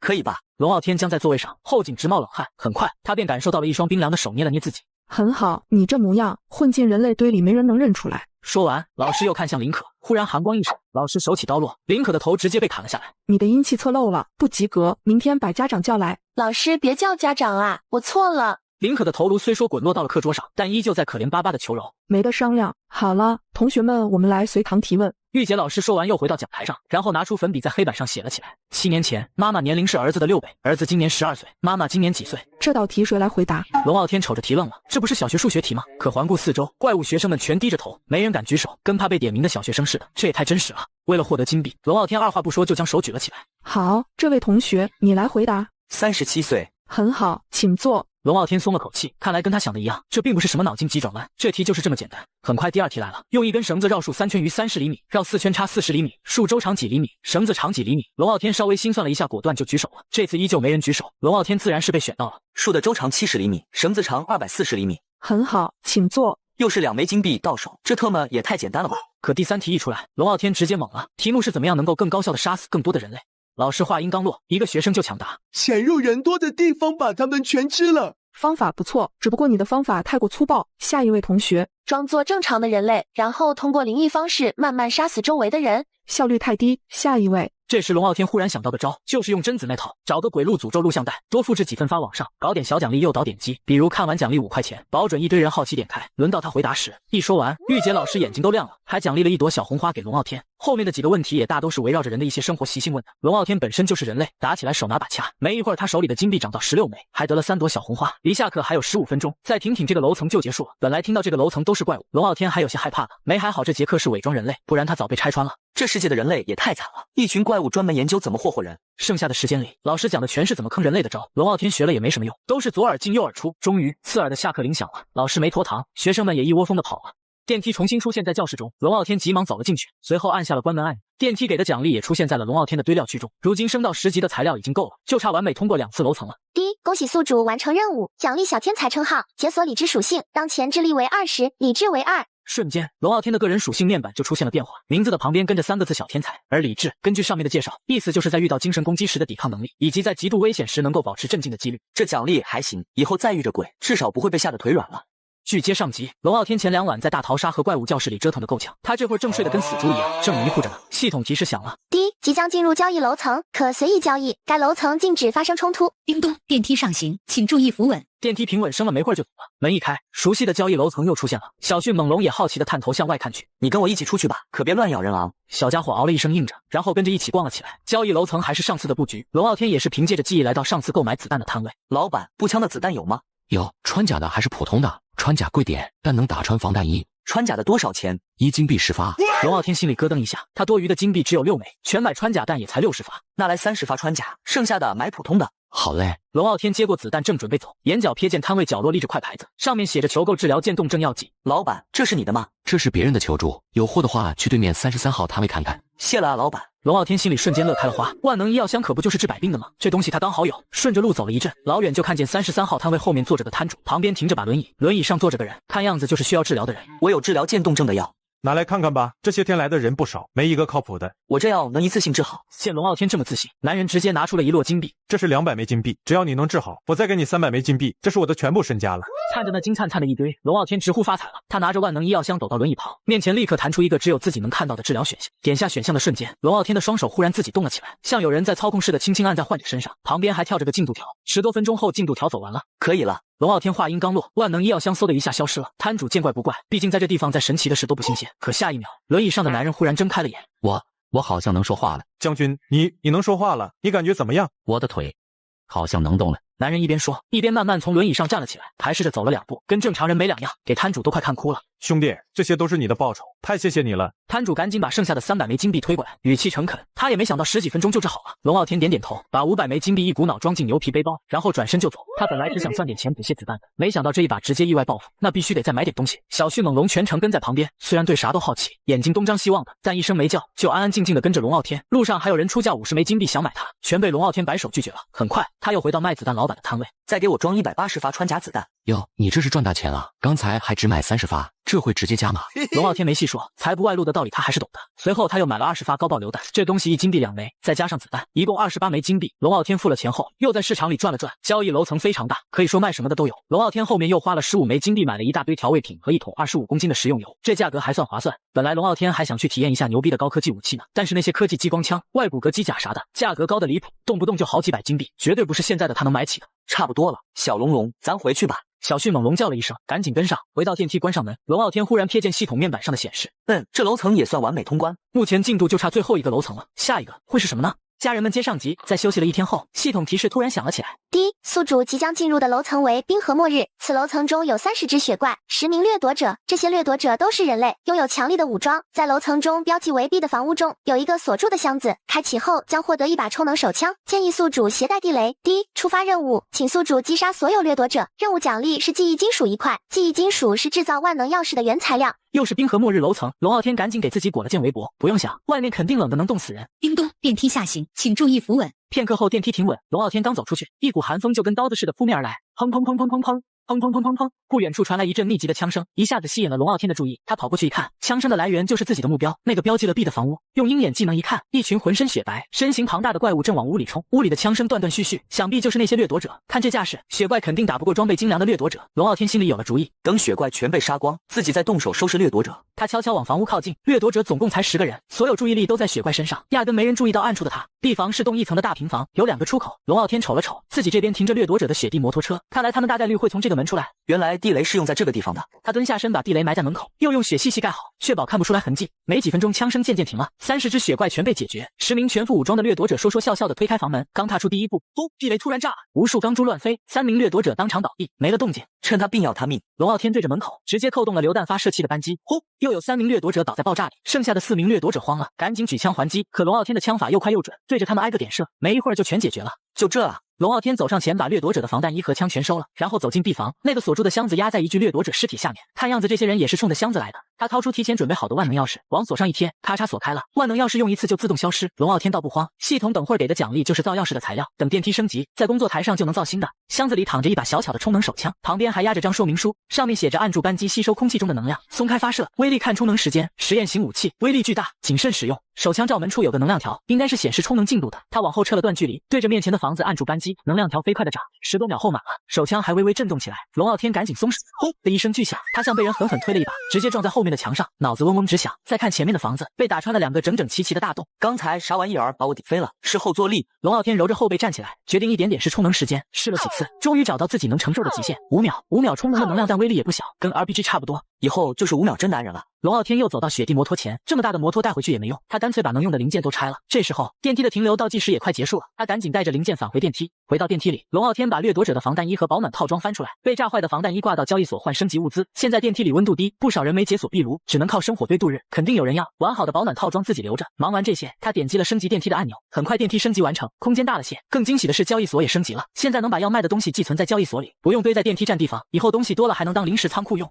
据接上级，龙傲天把电梯升到10级后，又折腾着处理完交易楼层的物资，累得沾床就睡着了。电梯里虽说24小时亮着灯，可他抱着小迅猛龙暖乎乎的身子，睡得格外沉。迷迷糊糊中，系统提示突然响了。第一，宿主即将进入的楼层为草原楼层，此楼层有5头牛，土著人30个，20名殖民地士兵。该楼层对宿主来说危险系数低，可无需在意。第一，触发挑战任务，请宿主使用冷兵器击杀该楼层的所有敌人，奖励冷兵器大师，精通所有冷兵器的使用。又是这个楼层啊！上次来还抓了土著帮我包牛肉呢，不知道这次是不是同一批。说到冷兵器，他转头瞅见角落那把快落灰的犀角弓，决定这次就用它了。他倒要看看是不是真能百步穿杨。当然，龙傲天没真就只带一把弓，充能手枪跟突击步枪也全带上。叮咚，电梯下行，请注意扶稳。电梯10几秒就停稳了，门一打开，一片绿油油的草原扑面而来。龙傲天开了鹰眼，老远就看见几个草房子围成圈，里面挤着土著和5头牛。可他刚走没几步，就被个警戒的土著瞅见了。那土著嗷嗷喊了2声，30个土著立马杀气腾腾的冲了过来。果然跟上次一样，对外人这么凶。龙傲天邪魅一笑，抓了一把剑搭在弓弦上，足足有10根。土著离他还有200米，犀角弓写着400米内百发百中，可没说一次只能射1根啊。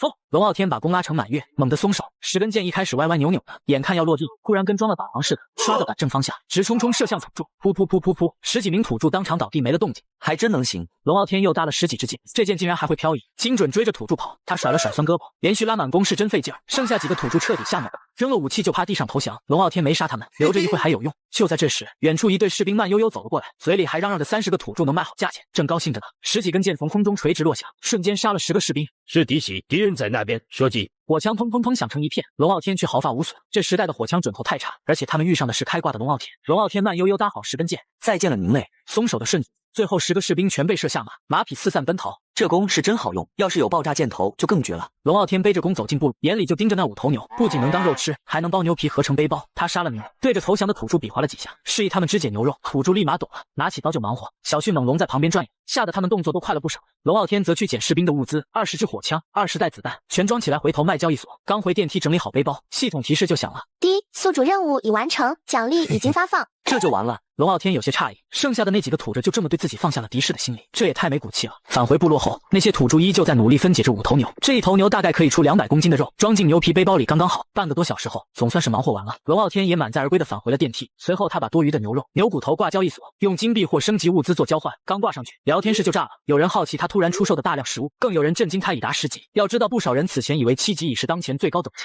龙傲天翻了翻聊天记录，除了自己，最高的才7级，大多是5。6级，他笑了笑，打开交易所，发现出售的牛肉和牛骨头才卖掉1/3，他还以为会直接被秒掉呢。食物卖得这么慢，只能说明一个问题了，如今食物和水已经不是最缺少的物资了。1. 宿主即将进入腐败屠宰场，此楼层有3名求生者及1名屠夫。规则：求生者需要在电梯关门之前找到钥匙，开启大门，撤离屠宰场。每把钥匙可以撤离1人，钥匙只有3把，请宿主注意，屠夫不是无敌的，求生者无法携带任何物品进入该楼层。这玩法够狠啊！4人只有3把钥匙，摆明了要玩家内斗。第一，触发任务另一条道路，请宿主在该楼层只剩1人时击杀屠夫，屠夫死亡后可以直接离开楼层。击杀屠夫的道具为农场主的猎枪，进入楼层后将会为宿主标记位置。叮咚，电梯下行，请注意扶稳。电梯突然疯了似的下坠，失重感让龙傲天死死抓着扶手。小迅猛龙直接抱着他的大腿嗷叫。好在这场过山车般的惊悚体验并未持续太久，门一打开，一股腐臭味扑面而来。请求生者们立即躲避屠夫，全力寻找钥匙。撤离大门位置可通过初始装备电子地图查看。特别提醒：屠夫为无敌状态，切勿正面抗衡。播报结束的瞬间，一股无形的力量从背后缓缓推来，龙傲天身不由己地踏出电梯，下一秒电梯门迅速闭合，化作一道光影彻底消失。与此同时，3名陌生人出现在他面前，分别是一个普通女性，一个文质彬彬的男人，最后是一个体格强壮的中年大叔。4人没有任何交流，眼神里却全是毫不掩饰的戒备与算计。就在这时，远处的黑暗，一个魁梧的身影缓缓挪动，伴随着嗡嗡的电锯轰鸣声。龙傲天眯眼望去，就见那身影足有2米多高，浑身裹着沾血的破旧围裙，脸上戴着恐怖的面具，正是系统提到的屠夫。龙傲天瞥向手腕的电子地图，猎枪图标在闪烁，当即直奔猎枪位置跑去。另外3人显然也抱着同样的心思，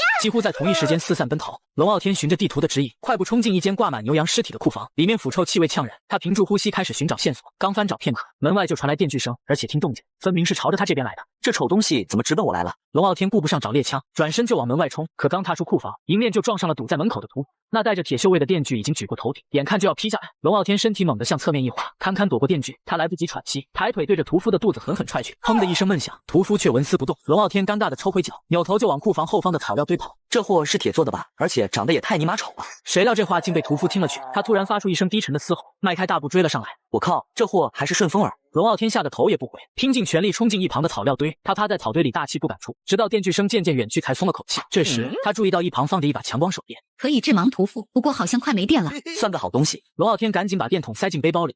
虽然快没电，但关键时刻或许能救一命。就在这时，不远处传来一声凄厉的惨叫。龙傲天探头望去，只见那戴眼镜的文弱男人正跌跌撞撞地跑，手里紧紧攥着一把钥匙。可他的体力显然已经耗尽，好几步就大口喘着粗气。而他身后，屠夫正紧追不舍，电锯的轰鸣声越来越近。不要过来！追上来的屠夫瞬间将男人的胳膊锯断。男人看着自己被锯断的右臂，惊恐地说不出一句话，眼睁睁地看着屠夫将自己抓起，将一根生锈的铁钩狠狠穿透他的喉咙，随后像挂腊肉似的把他挂在了库房的横梁上。男人的身体在铁钩上微微晃动，片刻后便彻底没了动静。那把钥匙还牢牢揣在他的口袋里。龙傲天心里一沉，现在只剩他们3个人了。理论上只要3人合作，各拿一把钥匙就能一起撤离。可看系统的规则和刚才几人的警惕，合作恐怕比登天还难。人都被困在单独的电梯里，每次电梯打开都是全新的世界。据接上集，龙傲天亲眼看着斯文男人被屠夫残忍杀害。理论上只要剩下的3人合作，各拿一把钥匙就能一起撤离。可看系统的规则和刚才几人的警惕，合作恐怕比登天还难。果然没过多久，中年男人和妹子分别从2个方向跑了出来，2人手里各拿着一把钥匙。可当他们冲到撤离大门前时，却同时停住了脚步。屠夫正背对着他们，稳稳地堵在大门中央，仿佛早就料到他们会来。中年男人眼珠飞快一转，突然露出一抹虚伪的笑容。嘿，别紧张，现在就剩我们俩有钥匙了，已经死了一个，另一个不知道藏在哪，咱们合作怎么样？我引开屠夫，你趁机开门，咱们一起逃出去。妹子犹豫了一下，看着堵门的屠夫，最终点了点头。他也知道，单凭自己根本冲不过去。中年男人见状，立刻露出欣慰的笑容，伸手拍了拍妹子的肩膀。就在2人身体接触的瞬间，他手腕一反，把自己手里的钥匙悄悄滑进了妹子的衣服里。你等着，我这就引开他。说完，他大喊一声，朝着与大门相反的方向跑去。几乎在钥匙转移的瞬间，屠夫猛地转过身，浑浊的眼睛死死锁定了妹子。电子地图每10秒刷新一次钥匙位置，现在妹子身上揣着2把钥匙，自然成了他的首要目标。妹子瞬间反应过来，转身就跑。可屠夫的体力仿佛无穷无尽，脚步越来越快，2人之间的距离不断缩小。没过多久，又一声惨叫传来。龙傲天不用看也知道，妹子恐怕已经遭了毒手。而中年男人则得意地笑着，一路狂奔到挂着斯文男尸体的库房。他算得很清楚，屠夫被妹子引走了，大门现在没人看守，只要拿到男人口袋里的第3把钥匙，他就能独自带着所有物资撤离。可当他刚摸到口袋里的钥匙时，身后突然传来一声冰冷的枪响。中年男人的身体猛地一震，他难以置信地转过身，看到龙傲天正站在库房门口，手里握着一把老旧的猎枪，这正是龙傲天刚刚在一具牛尸的肚子里找到的农场主猎枪，枪膛里的子弹还是满的。中年男人张了张嘴想说什么，却重重地倒在了地上，眼睛里满是不甘。现在屠宰场里只剩下龙傲天一个人了，他拎着猎枪，缓步走到一片开阔的空地，不紧不慢地站定，按照任务要求，现在终于可以对屠夫动手了。没过多久，远处传来急促的脚步声，屠夫拖着电锯狂奔而来。可当他看到龙傲天手里的猎枪时，脚步突然顿住，浑浊的眼睛里竟闪过一丝恐惧，下意识地往后退了半步。龙傲天可不会给他退缩的机会，他瞄准屠夫的脑。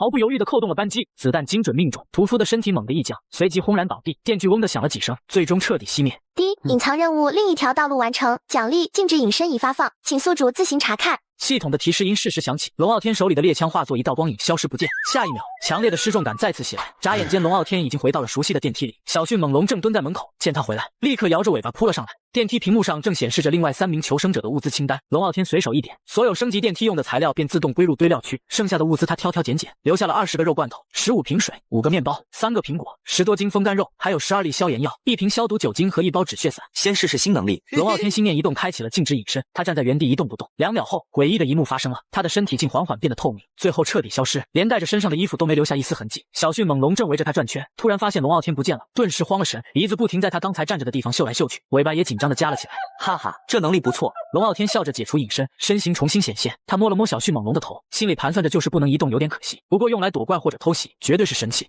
据接上集，龙傲天测试完静止隐身后，很快就睡了过去。这一觉睡得格外沉，等他醒来时，已经过去了整整12小时。这时，系统的提示音突然响起：第一，宿主即将进入的楼层为生存夺金游戏，该楼层有18名求生者，40名原住民，需在电梯关闭前找到撤离点离开，可携带任何装备，获得的物品均可带回电梯。第一，开启选择任务，选择1，进入楼层并击杀10名原住民，奖励超级牛皮1张，电子地图显示所有原住民位置。选择2，不进入楼层，奖励手臂粗的牛肉火腿。竟然能自带装备，还送超级牛皮！龙傲天早就想合成更耐用的牛皮背包，这材料简直是量身定做，没有半分犹豫，他直接选了任务1，随后就开始检查弹药武器，然后静静等着出发。叮咚，电梯下行，请注意扶稳。电梯很快停稳，播报声随之响起：欢迎来到夺金游戏，需按电子地图找撤离点离开，获得物品可带回，见到的所有人都是敌人。电梯门没自动开，显然是留了选择余地。龙傲天毫不犹豫按开按钮，又按住想跟着出来的小迅猛龙，乖乖等着，下次带你玩。拍了拍他的头，随后转身踏入楼层，外面是片树林。龙傲天看了眼电子地图，蓝光屏幕上显示不远处就是撤离点，100米外标注着警察局，斜对面是加油站。更关键的是，附近5个代表敌人的红点全扎堆在警察局里。先拿这几个开刀。他端着枪小跑过去，10几秒后冲到马路边。龙傲天趴在大石头后开启静止隐身，地图显示正前方有2人，很快就看见岗亭后站着2个穿迷彩服的男人，看装扮根本不是警察，8成是原住民了。他悄悄架起步枪，砰的一声枪响，外面的人当场爆头，狙击手。另一人慌忙蹲进岗亭，以为躲得安全。龙傲天邪魅一笑，掏出冲门手枪，默数到5秒后猛地扣下扳机，嗡呼，能量弹炸开，岗亭瞬间被掀飞，里面的人直接成了碎尸。RPG 是军队。警局里传来惊呼，龙傲天看地图上移动的红点，剩下3人全在楼里，他接连2发能量弹轰过去，红点瞬间消失。确认安全后，龙傲天进了警局，尸体和装备早碎的没法捡。1楼抽屉里翻出几包香烟，2楼2个没上锁的保险箱里摸出10枚金币。再看地图，原住民最集中的是2公里外的养老院，那儿还有个撤离点。龙傲天只好往那边跑，路上的车都开不了，2公里他跑了10几分钟就到了。奇怪，怎么一个求生者都没见着？龙傲天途中顺手杀了2个6弯的原住民，捡了2把破 AK 和蟹翅的，现在还差3个就能完成任务。刚靠近养老院外墙，楼里就传来密集的枪声。他看下地图，疗养院分东西中3栋，人全被西楼的枪战吸引了，自己这边一个原住民都没有。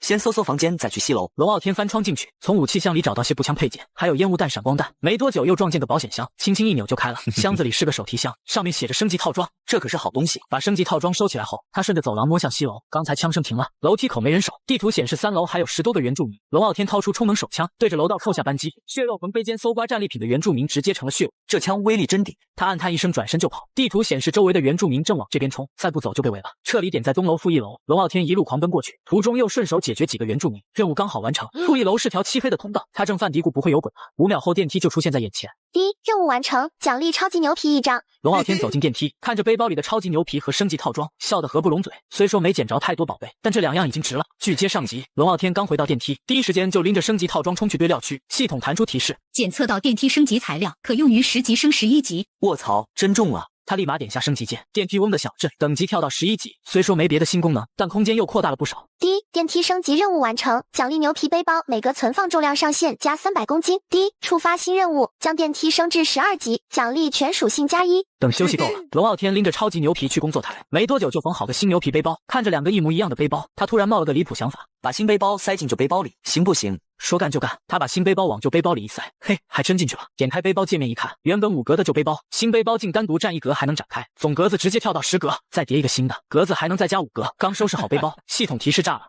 第一，宿主即将进入森林楼层，含20只野人，5只突变野人，击杀所有敌对生物可撤离。第一，触发任务真相的入口，找到地下实验室入口，击杀入口处野人，奖励淬毒箭头50支，理智+1。森林楼层这关我可太熟悉了。龙傲天瞬间想起艾坤，那小子是游戏玩家，手里有地图，找地下实验室入口肯定比自己瞎撞墙。他赶紧熟门熟路的检查装备，电梯门开了，外面还是茂密的树林，就见一只拎着木棒的野人冲了出来。龙傲天抬手一枪爆头，正准备搜野人尸体呢，远处就传来了喊声：“龙傲天，是你不？”龙傲天抬头一看，果然是艾坤那小子。随后两人聊了2句，龙傲天问起地下实验室入口的位置。巧了，我早标好点了，就在西边的乱石坡那，绳索我都提前放下去了，就是下面野人太多，我没敢贸然下去。龙傲天跟着艾坤往乱石坡走，没几分钟就看到个天坑，坑边还真拴着根粗麻绳。龙傲天趴在坑边往下瞅，看到10几只野人在坑底晃悠，还有几只突变野人缩在石头后面。我先清一波普通步。龙傲天端起突击步枪，对准坑底扣下扳机，一弹匣子弹打完，坑底的普通野人全倒了，就剩那几只突变野人还躲在石头后面。你跟这些野人有啥深仇大恨啊？打这么狠？我的任务是得清完才能撤离。龙傲天摸出充能手枪，准备把下面没死的变异野人炸一波。王磊突然想显摆一波，交给我，这几只突变野人我熟，没普通野人干扰，我一刀一个。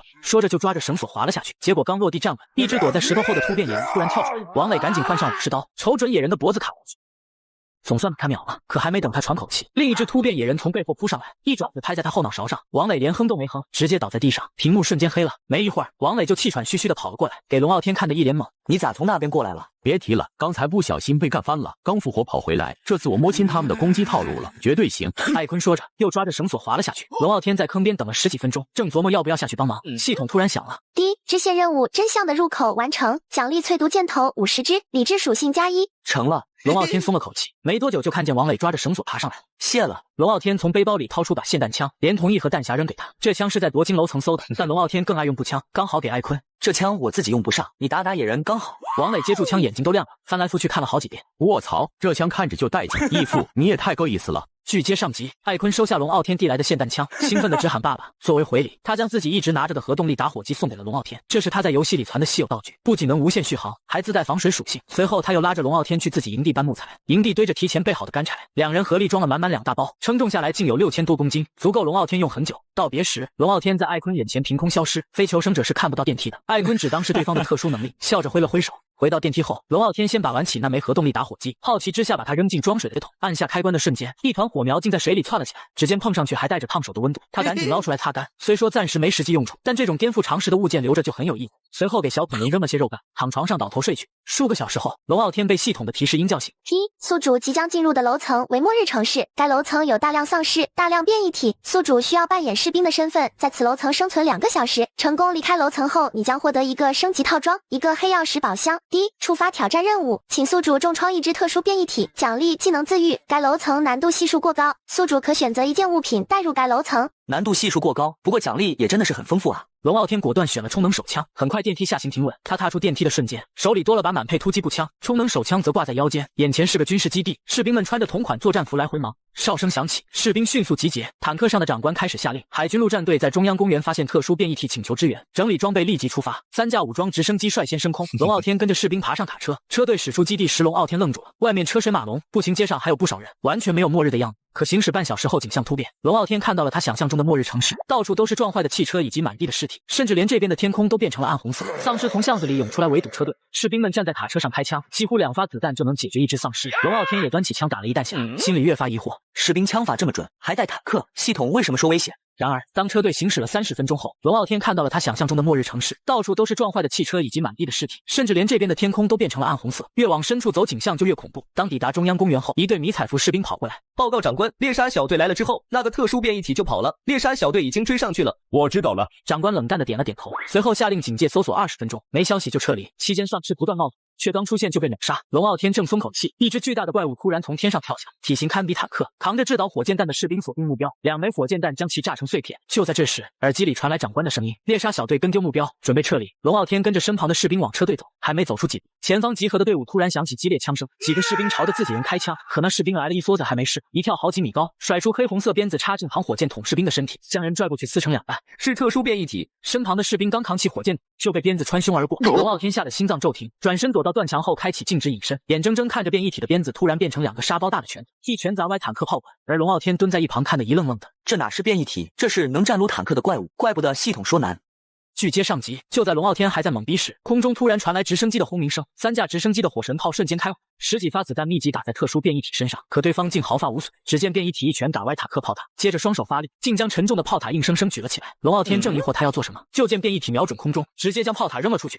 轰！一架直升机被当场击落，另外2架直升机慌忙拉升高度，却依旧难逃厄运。变异体原地起跳，瞬间跃至10几米高空，直接砸穿其中1架直升机的机身。这下空中只剩最后1架直升机，2名驾驶员果断撤离。变异体没有追击，转而走向报废的塔克，将里面昏过去的长官拽了出来。此时的中央公园只剩龙傲天一人幸存，若他一直隐身，再等1小时就能安全撤离。可系统任务的自愈奖励近在眼前，他实在不愿放弃。只见变异体对长官格外感兴趣，拽出来后一拳到对方的头，而长官的身体竟缓缓融入变异体体内。龙傲天知道这是绝佳机会，当即掏出充能手枪按住扳机，解除隐身的瞬间，变异体正捂着脑袋，完全没注意到不远处的他。见识过对方的防御后，龙傲天这次将充能手枪的能量条蓄满。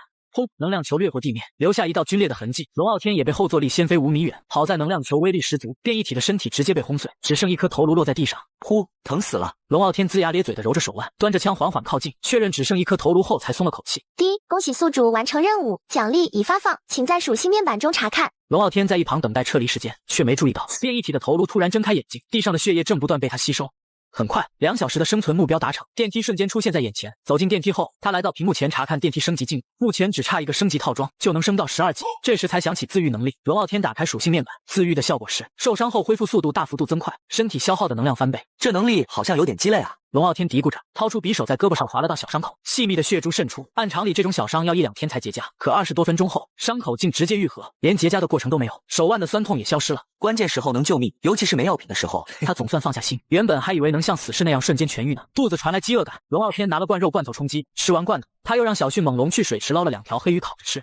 刚吃完，聊天群里一条消息引起了他的注意。这是什么地方？我在哪？我是帝国的公民，快放我出去！发消息的人电梯等级只有1级，显然是新成员。众人追问下，只知道对方电梯温度正常，刚进来不久。至于帝国，却没透露更多信息。后面肯定还有更多新成员，不过跟我关系不大吧。接着，他打开之前奖励的黑曜石宝箱，里面有一颗蓝色的智慧骨，还有一支红色注射药剂，药剂标注注射后获得超越人类的能力，负面效果是理智-99。龙傲天当即放弃，这注射了不得，成疯子。而智慧果味道不错，吃完后查看属性面板，智力直接从20涨到22。锻炼了一会，龙傲天便休息了。没睡多久，系统提示突然响起：宿主即将进入非正常楼层，请在该楼层保持理智，寻找出口。你可能会遇到具有攻击性的生物，但只要保持理智，就不会出大问题。每找到一次出口，即可选择是否回到电梯。找到的出口越多，奖励越丰富。该楼层不可拒绝，不可携带任何物品进入。发布任务：九死一生，成功逃离一次实体的追杀。任务完成后，理智加5。据接上集，龙傲天还没琢磨明白九死一生到底是啥意思，电梯播报声突然响起，叮咚，电梯下行，请注意扶稳。电梯一停就自动开门，一股看不见的力量直接把他推了出去。眼前的地方怪得很，地上是发黄发潮的地毯，闻着一股霉味，整个空间全是单调的黄色，看着就压抑。天花板上的日光灯排得整整齐齐，光刺眼得很，还一直嗡嗡响，听着让人心里发毛。先找出口再说。龙傲天压下心里的不舒服，抬脚就走。可这地方跟后世迷宫似的，走了1个多小时，眼前还是黄色的墙壁，长时间听着日光灯的噪音，他耳朵都开始嗡嗡响，烦躁的不行，一拳砸在墙上，拳头立马就湿了，连墙都是潮的。看着湿乎乎的拳头，龙傲天舔了舔干得发裂的嘴唇，可没傻到去舔墙上地上的不明液体，他使劲拍了拍自己的脸，很快冷静下来。自己这是陷入死循环了，周围的样子看着不一样，但总觉得似曾相识。他刺啦一声从衣服上撕下一块布，放在地上做记号，然后直直的往前走。结果才过10几分钟，那块布又出现在眼前，他肯定是自己撕的那块，后背瞬间冒冷汗。我明明走的是直线，怎么又回来了？这次他换了个方向，也不直着走了，看着记号从视线里消失，才松了口气。可才过10分钟，那块布又出现了，龙傲天彻底没辙了，真想骂人，但他知道这时候要是乱了分寸，肯定困死在这，最后可死。他硬着头皮继续走，没几步就发现墙上多了一行字，刚才还没有啊。他凑近一看，上面写着：如果你被困在了这里，请跟随箭头，他将带你离开。字前面还画了个箭头，顺着箭头走过去，箭头下面又冒出2行字，意思完全相反。请不要跟着箭头走，他在欺骗你。请继续跟随箭头前进，你将找到出口。赌一把。龙傲天咬了咬牙，跟着箭头走至少有1半机会，不跟的话大概率永远出不去。接下来1个多小时，他一直跟着箭头走，箭头下面的字越来越乱，有的说对有的说错。中途他还看到一个红色气球飘在空中，他没敢多看，赶紧接着走。这时候龙傲天的衣服早就被汗水浸透了，又潮又热还单调，换谁都得烦躁，但他眼神还很清醒，可能是他那3点理智起了作用。好在没再看到那块布记号，说明自己终于不原地转圈了，这就够了。又走了1个小时，龙傲天喘着粗气，体力快耗光了。就在他快撑不住的时候，箭头下面的字让他一下子来了精神，顺着箭头再走100米，你就能成功离开这里了。不要再向前走了，你会死在这里的。看到红色气球后，走过去，他将带你离开这里。不要靠近红色气球。都走到这了，没退路了。龙傲天咬着牙再走，1分钟后，一扇木门出现在眼前，门上也有2行字：打开门走出去，你就可以离开这个层级了。你确定要走出去吗？外面非常危险，去寻找红色的气球吧，它能带着你离开这个鬼地方。他想都没想，直接扭开了门把手，门后面是个仓库，终于不是黄色了。他刚走出去，电梯就出现了，屏幕上还倒计时60秒。龙傲天想都没想就选了回去，这地方太邪门了，小命要紧，任务完不成就完不成，反正没惩罚。回到电梯里，龙傲天往地板上一躺，大口大口喘着新鲜空气。刚才那楼层的空气又脏又潮，差点让他憋死。休息了一会儿，他坐起来，小迅猛龙立马叼着一个手提箱走过来。升级套装，这难道是刚才那楼层的奖励？龙傲天有点意外，找到一个出口就给这么好的奖励，要是多找几个，奖励不得更好。可他转念一想，又摇了摇头，那诡异的楼层，他再也不想去第二次了。幸好刚才赌对了，跟着箭头走，不然真出不来了。龙傲天又躺回冰凉的地板上，冰凉的感觉让他脑子舒服多了。刚才那楼层的压抑感实在太强了。全民穿越异界求生，所有人都被困在单独的电梯里，每次电梯打开都是全新的世界。据接上集，龙傲天从后视楼层逃回电梯后，那股压抑感半天散不去。小迅猛龙凑过来，用脑袋轻轻蹭了蹭他的胳膊，眼里满是担心。饿了吗？龙傲天紧绷的神经总算放松了些，他起身从背包里掏出一大块牛肉，没多久香喷喷的小炒牛肉就做好了，再配上个脆甜的苹果，一顿简单又满足的饭下，疲惫感瞬间少了一大半。吃饱喝足，龙傲天拎着从那楼层获得的升级套装，走到堆料区轻轻一放，电梯嗡的一声发出轻微震动，等级直接跳到了12级，空间一下子变大了不少，角落还多了台挂着的电视机，躺在床上刚好能看清屏幕，位置绝了，有电视自然有遥控器，可这遥控器居然是投币式的，上面连个换台按钮都没有，就印着一行字：1金币可观看1天的电视节目，节目随机播放。这尼玛也行。不过他现在金币多，花1枚看1天解闷也不亏。他把1枚金币投进去，电视立马亮了，紧接着就传出了喜羊羊的主题曲。龙傲天满脸问号，但钱都花了，看动画片就看动画片吧。第一次见电视的小迅猛龙也特感兴趣，不知道能不能看懂，反正看得挺认真。突然系统提示响了，第一，宿主任务已完成，奖励已发放，所有属性点+1。第一，发布升级任务，请宿主将电梯升至13级，奖励复活币1枚，可对自己使用，也可对其他生物使用。龙傲天赶紧打开属性面板，想看看全属性+1包不包括幸运和理智。幸运涨到5，理智也到4了，这才叫全属性加点。龙傲天又查了下电梯升级材料，大部分都够了，就差3个升级套装和100公斤黑曜石。黑曜石，龙傲天突然想起末日都市楼层拿的黑曜石宝箱，幸好没扔。他搬起宝箱扔进堆料区，系统显示还缺45公斤，剩下的他没急着找。按龙傲天的经验，升级套装可不好搞，得先盯着这个。就在这时，小迅猛龙突然对着电视大叫。龙傲天一看，原来节目换成了动物世界，屏幕上的动物几乎都在他的食谱里，口水都快流到地上了。吃货龙刚吃饱又馋了，小迅猛龙不服气的嗷了一声，像是在抗。龙傲天笑了笑，也躺着看了起来。虽然有点无聊，但总比盯着天花板发呆强。不知道看了多久，龙傲天不知不觉睡着了。再次醒来是被系统叫醒的。第一，宿主即将进入的楼层为草原，无危险，有一些食草动物。楼层中央有一片淡水湖，安全楼层，刚好杀几只动物存点肉。现在背包空间多了，能多囤点。叮咚，电梯上行，请注意扶稳。走出电梯，龙傲天就感受到迎面而来的微风，全是青草的香味，舒服的不行。深吸几口气后，他看向周围的动物，小迅猛龙早就蠢蠢欲动，尾巴摇得飞快，就等他下令。去吧，随便玩。龙傲天话音刚落，小迅猛龙像箭一样冲了出去，2只野兔吓得立马跳起来逃跑，还是被他逮住了。龙傲天这边也不含糊，搭起3支箭瞄准3头绵羊，嗖的一下射出去，百发百中，直接把3只绵羊爆头了。花了1个小时处理完3只绵羊，他来到湖边看着水里自己的倒影。来到电梯世界后，好像就没好好洗过澡。想到这，他直接跳进湖里，痛痛快快洗了个澡。小迅猛龙也跟着跳进来扑腾，幸好湖水不深，他能露出脑袋，依旧这么帅。龙傲天臭美了一番，才叫上小迅猛龙回电梯。回来后，他特意看了下聊天室，昨天那个自称帝国公民的1级新人没再说话，问了下才知道，那家伙聊着聊着就没动静了。有人猜他是其他电梯世界的求生者，聊天室串台了；也有人说他是故弄玄虚，甚至可能已经死了。还有人觉得是有人捡了个空电梯瞎忽悠。正看一个很久没联系的夜华，龙哥，你那有没有救心丸或者其他治心脏病的药？我用50枚金币买1瓶。想知道更多精彩细节的，记得点下追更，后续还有更多超赞故事等你哦。全民穿越异界求生，所有人都被困在单独的电梯里，每次电梯打开都是全新的世界。据接上集，夜华这段时间总在交易所看到龙傲天卖药，心里琢磨着大佬肯定囤了不少了，偏偏自己的心脏病药快吃完了。这次为了买药，他把攒了好久的50枚金币全拿了出来。这些金币大多是靠自己的手工技能交易来的，来之不易。50枚金币买1瓶救心丸。龙傲天看到消息有点惊讶，心说这价格够高了，他咋不在交易楼层买？要是这货至今没进过交易楼层，那也太倒霉了。他翻了翻存药的箱子，里面刚好有3盒治心脏病的药。想着之前跟夜华交易挺愉快，龙傲天干脆决定多卖给他点。3盒共6瓶速效救心丸，每瓶40粒，挂交易所了。龙哥，我这只有50枚金币啊。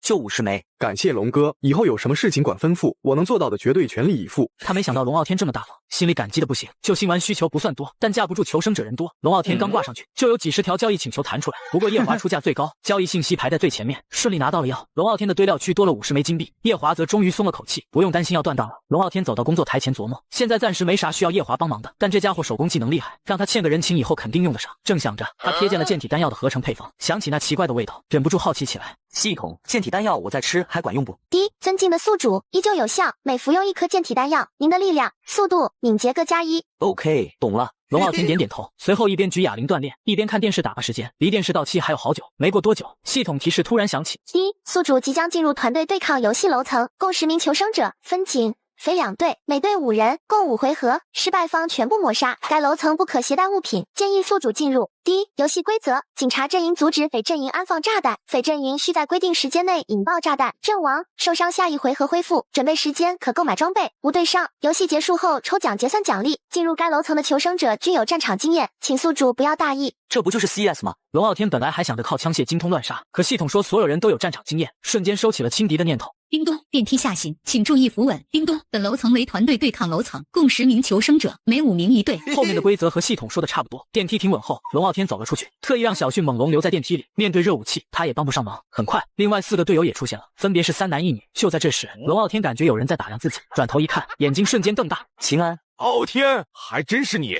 秦安也没想到能在这碰到好兄弟，激动的冲上来给了他一个熊抱。游戏准备时间还有最后1分钟，我们先来自我介绍一下吧，毕竟是队友，能不能活下来全看大家配合。队里唯一一个女人开口，声音轻了，透着生人勿近的气场。啊，对，不好意思各位，我太激动了。秦安哈哈笑着道歉，率先报了自己的名字。龙傲天也跟着说了名字。另外2个男人分别叫李刀、董宇，那个女人叫张双。叮咚，游戏开始，正在分配阵营。你们是匪阵营，准备时间5分钟。龙傲天眼前一白，下一秒5人就出现在一个漫天黄沙的地方。我靠，杀2！我靠，杀2！秦安和龙傲天异口同声的喊了出来。什么杀2？张双疑惑的问。李刀和董宇也一脸茫然，显然他们很少玩 FPS 游戏。这是枪战游戏的经典地图，我们俩经常玩，闭着眼都知道哪是哪。龙傲天淡淡解释，随后发现手腕上多了个屏幕，原来是装备商城。想知道更多精彩细节的，记得点下追更，后续还有更多超赞故事等你哦。全民穿越异界求生，所有人都被困在单独的电梯里，每次电梯打开都是全新的世界。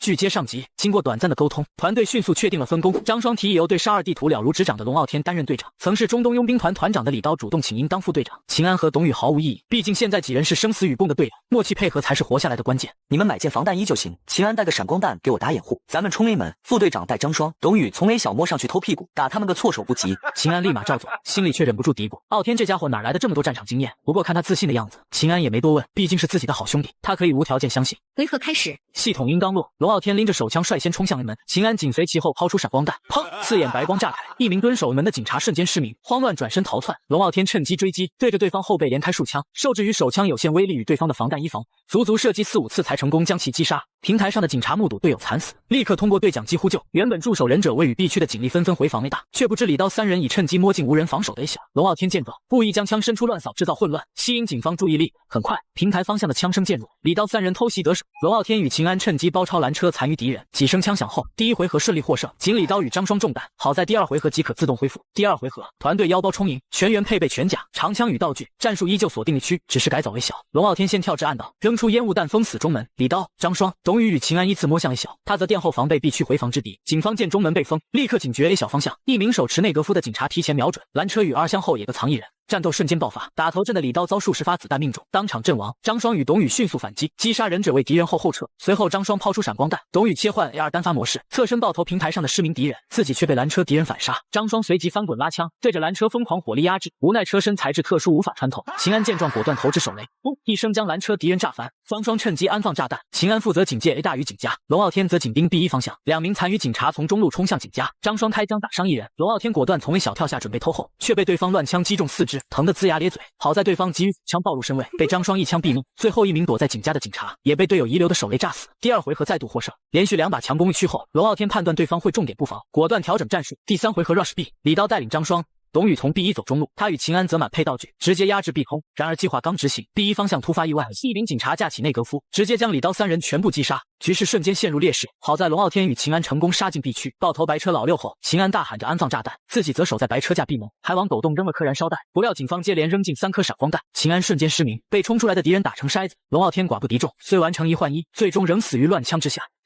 真尼玛疼！复活后，龙傲天揉着中弹部位向队友致歉，坦言自己指挥失误。李刀等人并未责怪，只是捏紧拳头，是要揪出那名机枪手。第4回合，龙傲天决定改变策略，自己在暗道架起鸟居，让队友自由发挥攻打 A 区。刚架好枪，中门便冲出1人，龙傲天毫不犹豫扣动扳机，砰！一枪爆头。他快速拉动枪栓，继续瞄准中门缝隙。又一名试图冲过中门的警察被他命中腹部。游戏里鸟居打躯干无法致命，但这并非单纯游戏，对方虽未当场死亡，却因剧痛失去行动能力，眼看就要失去而亡。想知道更多精彩细节的，记得点下追更，后续还有更多超赞故事等你哦。全民穿越异界求生，所有人都被困在单独的电梯里，每次电梯打开都是全新的世界。据接上集，杀二第4回合激战正酣，此时龙傲天队友已成功推进至 A 大，用烟雾弹封锁了整条大道，三人井然有序地突破防线。A 平台上的3名警察仍在负隅顽抗，龙傲天端着鸟居一路小跑追小，早料到会有敌人驾扁，他并未直接露头，反而伸出胳膊比了个中指。架枪的求生者本就精神紧绷，见状下意识扣动扳机，密集的枪声瞬间暴露了位置。龙傲天判断至少有2人瞄准自己，立刻通过对讲机让队友从 A 大直接冲锋，因为敌人的注意力已全被自己吸引。烟雾掩护后的4人收到指令，立刻同步冲出。秦安手持长枪精准点射，接连击杀2名敌人，最后1名残余警力则被龙傲天果断补枪爆头，战斗暂时告一段落。沙地上那名腹部中枪的敌人仍在苟延残喘。龙傲天笑着向李刀提议，先赶紧下包赚取300块游戏币，同时让李刀去给对方一个痛快，因为用刀补杀能额外多拿1500游戏币，这波稳赚不亏。李刀哈哈应下，一个翻身跳下平台，拔出腰间匕首，缓缓逼近对方。那名濒死的敌人试图挣扎着拔枪反抗，却被李刀精准掷出的匕首命中手臂，疼得破口大骂，最终被李刀上前补刀终结。第4回合就此顺利获胜。如今只需再赢2回合即可通关，团队气势如虹。李刀凭借额外奖励成了最富有的，果断起了连狙和全甲。龙傲天则依旧偏爱顺手的鸟居。第5回合，龙傲天不再安排复杂战术，全员集体冲速战速决。警方采取4A1B 防御，却在烟雾弹封锁下形同虚设。拦车的老六被燃烧弹逼出，平台上2把内格夫盲目扫射，秦安趁机扔回敌人手雷，轰的一声实现1雷双响。这一回合董宇阵亡，张双重伤，但剩余队友成功拿下一区。最后1名警察见势不妙直接撤离。C4 爆炸后，第5回合胜利到手，仅剩最后1回合，众人决定换冲 B 区，全员满配顶级装备。2把连狙，2把 AK， 1把 SG553，道具拉满，主打一个猛冲碾压。秦安一马当先端着 AK 乱扫开路，反手换弹的操作堪称悍匪点。虽率先阵亡，但成功打乱敌方部署。龙傲天与张双架连狙殿后，李刀、董宇带伤配合，硬生生冲穿 B 区。敌方剩余2人试图从 B 通反扑，用烟雾、燃烧弹和手雷掩护冲锋，却被李刀、董宇靠墙架枪拦截，最终双双白给。叮咚，游戏结束，本阵营获得胜利。下面将随机抽取另外5名求生者的电梯物资作为奖励。叮咚，求生者龙傲天获得求生者金城的电梯物资。返回电梯后，龙傲天看着满地杂乱的物资头疼不已。好在升级材料已自动存入堆料区，花了1个多小时整理完物资。龙傲天清点出关键收获：1盒肥皂、1大罐糖、1堆衣物、4个木箱子、左轮、霰弹枪、大量子弹、3颗手雷、1箱啤酒、被褥、塑料桶、刀具、食物、饮水，还有10几片药和30枚金币。更让他惊喜的是，金城竟囤积了黑曜石，刚好凑够了升级所需的数量。此外，对战时的装备也尽数留存：1件防弹衣、1个防弹头盔、1把连狙、1把沙漠之鹰。龙傲天决定自留备刃。这时秦安发来消息，要分享食物，被龙傲天婉拒。对方惊讶于他已升到12级，同时叮嘱秦安，若之后看到黑曜石或升级套装，记得帮自己留着，以备电梯升级之用。秦安爽快答应。为验证升级套装的稀缺性，龙傲天将1瓶50粒的抗生素挂到交易所，要求以升级套装交换。消息一出，交易所瞬间沸腾，蹲守的求生者纷纷私信追问升级套装是什么，却无人能提供交换，印证了龙傲天的猜想，未到对应等级根本无法获取。龙傲天懒得理会漫天私信，伸着懒腰打开电视，躺在床上荡起了咸鱼，只待后续凑齐升级套装，便可冲击电梯13级。想知道更多精彩细节的，记得点下追更，后续还有更多超赞故事等你哦。全民穿越异界求生，所有人都被困在单独的电梯里，每次电梯打开都是全新的世界。据接上集，龙傲天从电梯里醒来，叫醒他的并非温暖的阳光，而是系统的提示音。第一，宿主即将进入原始时代楼层，此楼层存在一个威胁性较弱、较为友好的原始部落，且拥有大量野生动物。第一，发布任务，帮助该部落储存过冬食物，奖励智力加5。第一，发放任务辅助道具，语言翻译器，可自动转换所有人类语言，任务完成后永久保留。我去，这奖励也太丰厚了！龙傲天又惊又喜，智力加成搭配永久语言翻译器，再加上系统标注的非危险楼层，让他对这次行程充满期待。就在思索间，电梯播报响起，叮咚，电梯上行，请注意扶稳。他迅速背起牛皮背包，拿好武器，带着小迅猛龙准备出发。电梯门很快打开，并未像危险楼层那样自动关闭，意味着他可以随时返回。可刚走出电梯，龙傲天深吸一口气，想呼吸新鲜空气，却猛地剧烈咳嗽起来。空气中除了浓郁的植物气息，似乎还夹杂着难以察觉的刺激性威力。一旁的小迅猛龙却兴奋不已，看到眼前茂密的树林，立刻像孩童般在龙傲天身边蹦跳嘶吼。龙傲天看着茫茫林海犯了愁，系统任务是帮部落储存食物，可他连部落的影子都没见到。就在这时，小迅猛龙突然收敛烦恼姿态，眼神锐利地盯住不远处的树顶，锋利的牙齿呲出，低沉的吼声从喉咙里发出，还主动挡在了龙傲天身前。龙傲天心中一暖，知道这小家伙警觉性极强，定是察觉到了危险。吼！一声震人心魄的咆哮从森林深处传来，下一秒，一头老虎猛冲而出。龙傲天不等对方逼近，立刻扣动扳机，密集的枪声过后，老虎重重摔在地上。龙傲天补了几枪，确认其彻底死亡后，才走上前准备处理猎物。他没注意到，不远处一棵苍天大树上，一个蓬头垢面的原始人正瞪大双眼，满脸不可思议地看着这鹰。随后飞速跑回部落报信：酋长，外面有个奇怪的人，能发射火焰，一下子就杀死了老虎。他一边急促地说着，一边手脚并用的比划，可酋长还是听得一头雾水，只能安抚道：好了，我们一起去看看。随后，酋长挑选了几名部落勇士，手持木棒、时髦一同出发。这里是他们的狩猎区域，出现不明之人，带着武器探查实属正常。而另一边，龙傲天已经开始解剖剑翅，打算分成大块装进背包，等遇到部落再送给他们。这野兽怎么没有御寒的后毛？酋长带着勇士们悄悄靠近，好奇地打量着忙碌的龙傲天，又瞥见他身边的小迅猛龙，这从未见过的生物让他们愈发警惕。就在这时，小迅猛龙突然冲着酋长等人隐藏的方向低吼一声，龙傲天立刻会意，端起枪戒备起来。见行踪暴露，酋长索性带着人走了出去。日月部落本就爱好和平，从不主动攻击他人。龙傲天看着眼前几位身着兽皮、相貌与现代人略有差异的原始人，试探性地说了句你好。让他意外的是，对方竟露出吃惊的神情，语言翻译器已然生效，双方的交流毫无障碍。酋长放下警惕，主动介绍：我们来自日月部落，这里是我们的狩猎区域。你是石头部落的人吗？我没有部落，是个四处游荡的旅行者。龙傲天想了想，给出一个容易理解的身份。酋长虽疑惑旅行者是什么，但看到身边的老虎尸体，对龙傲天的英勇深信不疑。那你一定很英勇，不如来我们部落休息一下。龙傲天点点头，指着地上的老虎：这具猎物我带不走，送给你们过冬吧。酋长闻言，脸上写满不可置信，毕竟他们的食物匮乏，眼前这人竟如此慷慨，当即对龙傲天愈发尊重，带着他和小迅猛龙朝着部落走去。想知道更多精彩细节的，记得点下追更，后续还有更多超赞故事等你哦。全民穿越异界求生，所有人都被困在单独的电梯里，每次电梯打开都是全新的世界。据接上集，龙傲天跟着酋长来到日月部落的聚居地，是一个宽敞的天然山洞。龙傲天粗略估算，部落大约有70-80人，大多是青壮年，孩童仅有5-6个。酋长将龙傲天安置在柔软的草垛旁，立刻吩咐族人准备食物。几分钟后，几名男人端来2个石质容器和风干的肉类，容器里的液体散发着淡淡的水果香气，像是简易酿造的果酒。龙傲天抿了一口，味道尚可，便大口喝了起来。一旁的小迅猛龙馋得嗷叫一声，盯着容器跃跃欲试。龙傲天怕他饮酒出事，扔给他一块肉干打他。吃喝片刻后，酋长带着10多名部落勇士，热情邀请龙傲天展示猎杀剑齿虎的本领。来到山洞外，龙傲天指着100米外的一棵苍天大树问道：看到那棵树了吗？话音刚落，他抬起手中的步枪，连开数枪，子弹深深嵌入树干。巨大的枪声吓得部落里不少人浑身一哆嗦。前去查看的勇士看到树干上的弹孔，兴奋地吼叫着跑回来，一边比划一边向酋长描述威力。酋长眼中满是震撼，心想这武器既能喷出火焰，威力又如此惊人，莫非是神明赐予的神器？日月部落本就信奉火神盖乌，部落图腾便是想象中的盖乌形象。如今龙傲天的武器完全契合火神神器的设定，酋长看向他的眼神瞬间多了几分敬畏与崇拜。你们部落过冬的食物够了吗？酋长摇了摇头，那只剑齿虎对整个部落来说不过是杯水车薪。走，带我去动物最多的地方。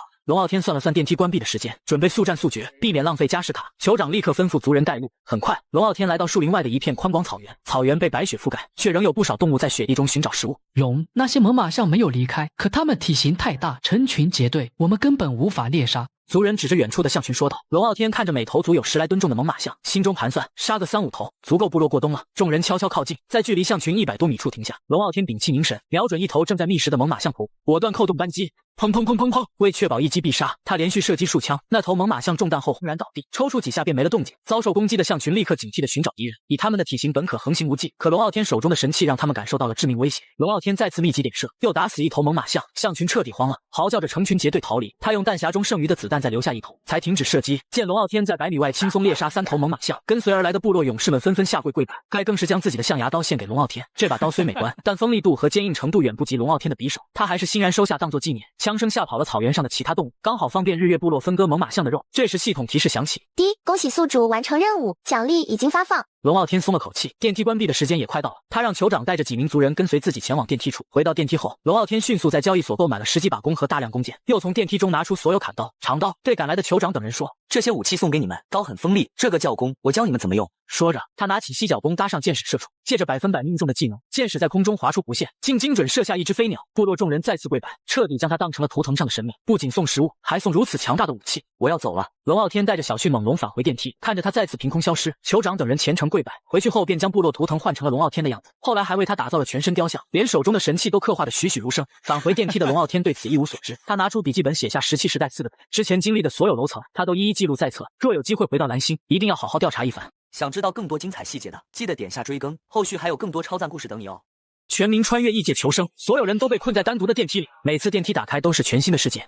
据接上集，龙傲天从17时代返回电梯后，先打开交易所处理物资，见人无人用升级套装交换抗生素，便将抗生素下架，转而搜索健体丹药的材料，干中黄、百年人参、赤灵芝。让他惊喜的是，真有人挂出百年人参，标价5枚金币，他果断下单买下。既然人参能找到，灵芝和干中黄大概率也有，他索性挂出收购信息，愿用药品或金币交换。吃过饭锻炼了几个小时，龙傲天便睡下了，准备迎接下一个未知楼层。第一，宿主即将进入红月餐厅楼层，该楼层为诡异世界，离开方式为在此餐厅工作7天，7天后将根据表现发放奖励。该楼层危险系数一般，遵守员工规范即可安全存活，并有3名求生者一同进入。第一，触发选择任务，选择1，进入楼层并成为本周最优员工，奖励佛祖开光任意型号子弹30颗。选择2，不进入楼层，在电梯苟活，奖励理智加2。选择3，进入楼层并成功摸鱼7天，奖励技能浑水摸鱼，启用后可隐匿气息，降低存在感。看这3个选项，龙傲天犯了难，每个都很诱人。选择2安全还加理智，选择1开光子弹对付诡异生物使用，选择3的浑水摸鱼搭配静止隐身，简直能当终极老六。纠结片刻，他想起自己打暑假工的摸鱼功底，语气坚定道：“我选择3。”叮咚，电梯下行，请注意扶稳。小龙，这次你留在电梯等我。龙傲天摸了摸小迅猛龙的头，留下7天分量的肉。电梯水池偶尔会有鱼，不用担心挨饿。系统没说不能带武器，他便背上装满枪械、食物的牛皮背包，踏出电梯。叮咚，请各位求生者在此楼层工作7天，7天后即可离开，将按工作努力程度发放奖励，请遵守员工守则。电梯播报消失，龙傲天出现在一间员工宿舍里。宿舍有4个床位，配置不错，空调、独立卫生间、医药箱，唯独没有窗户。宿舍门旁贴着一张员工守则，他正准备查看，房间里又接连出现3个人，另外3名求生者都是男性，一个岛国面孔的亚洲人，还有一黑一白2人。活到现在的求生者都戒备心极强，3人手里都握着武器，眼神警惕地打量彼此，没人主动开口。龙傲天扫了他们一眼，径直走向员工守则，逐条阅读。员工守则：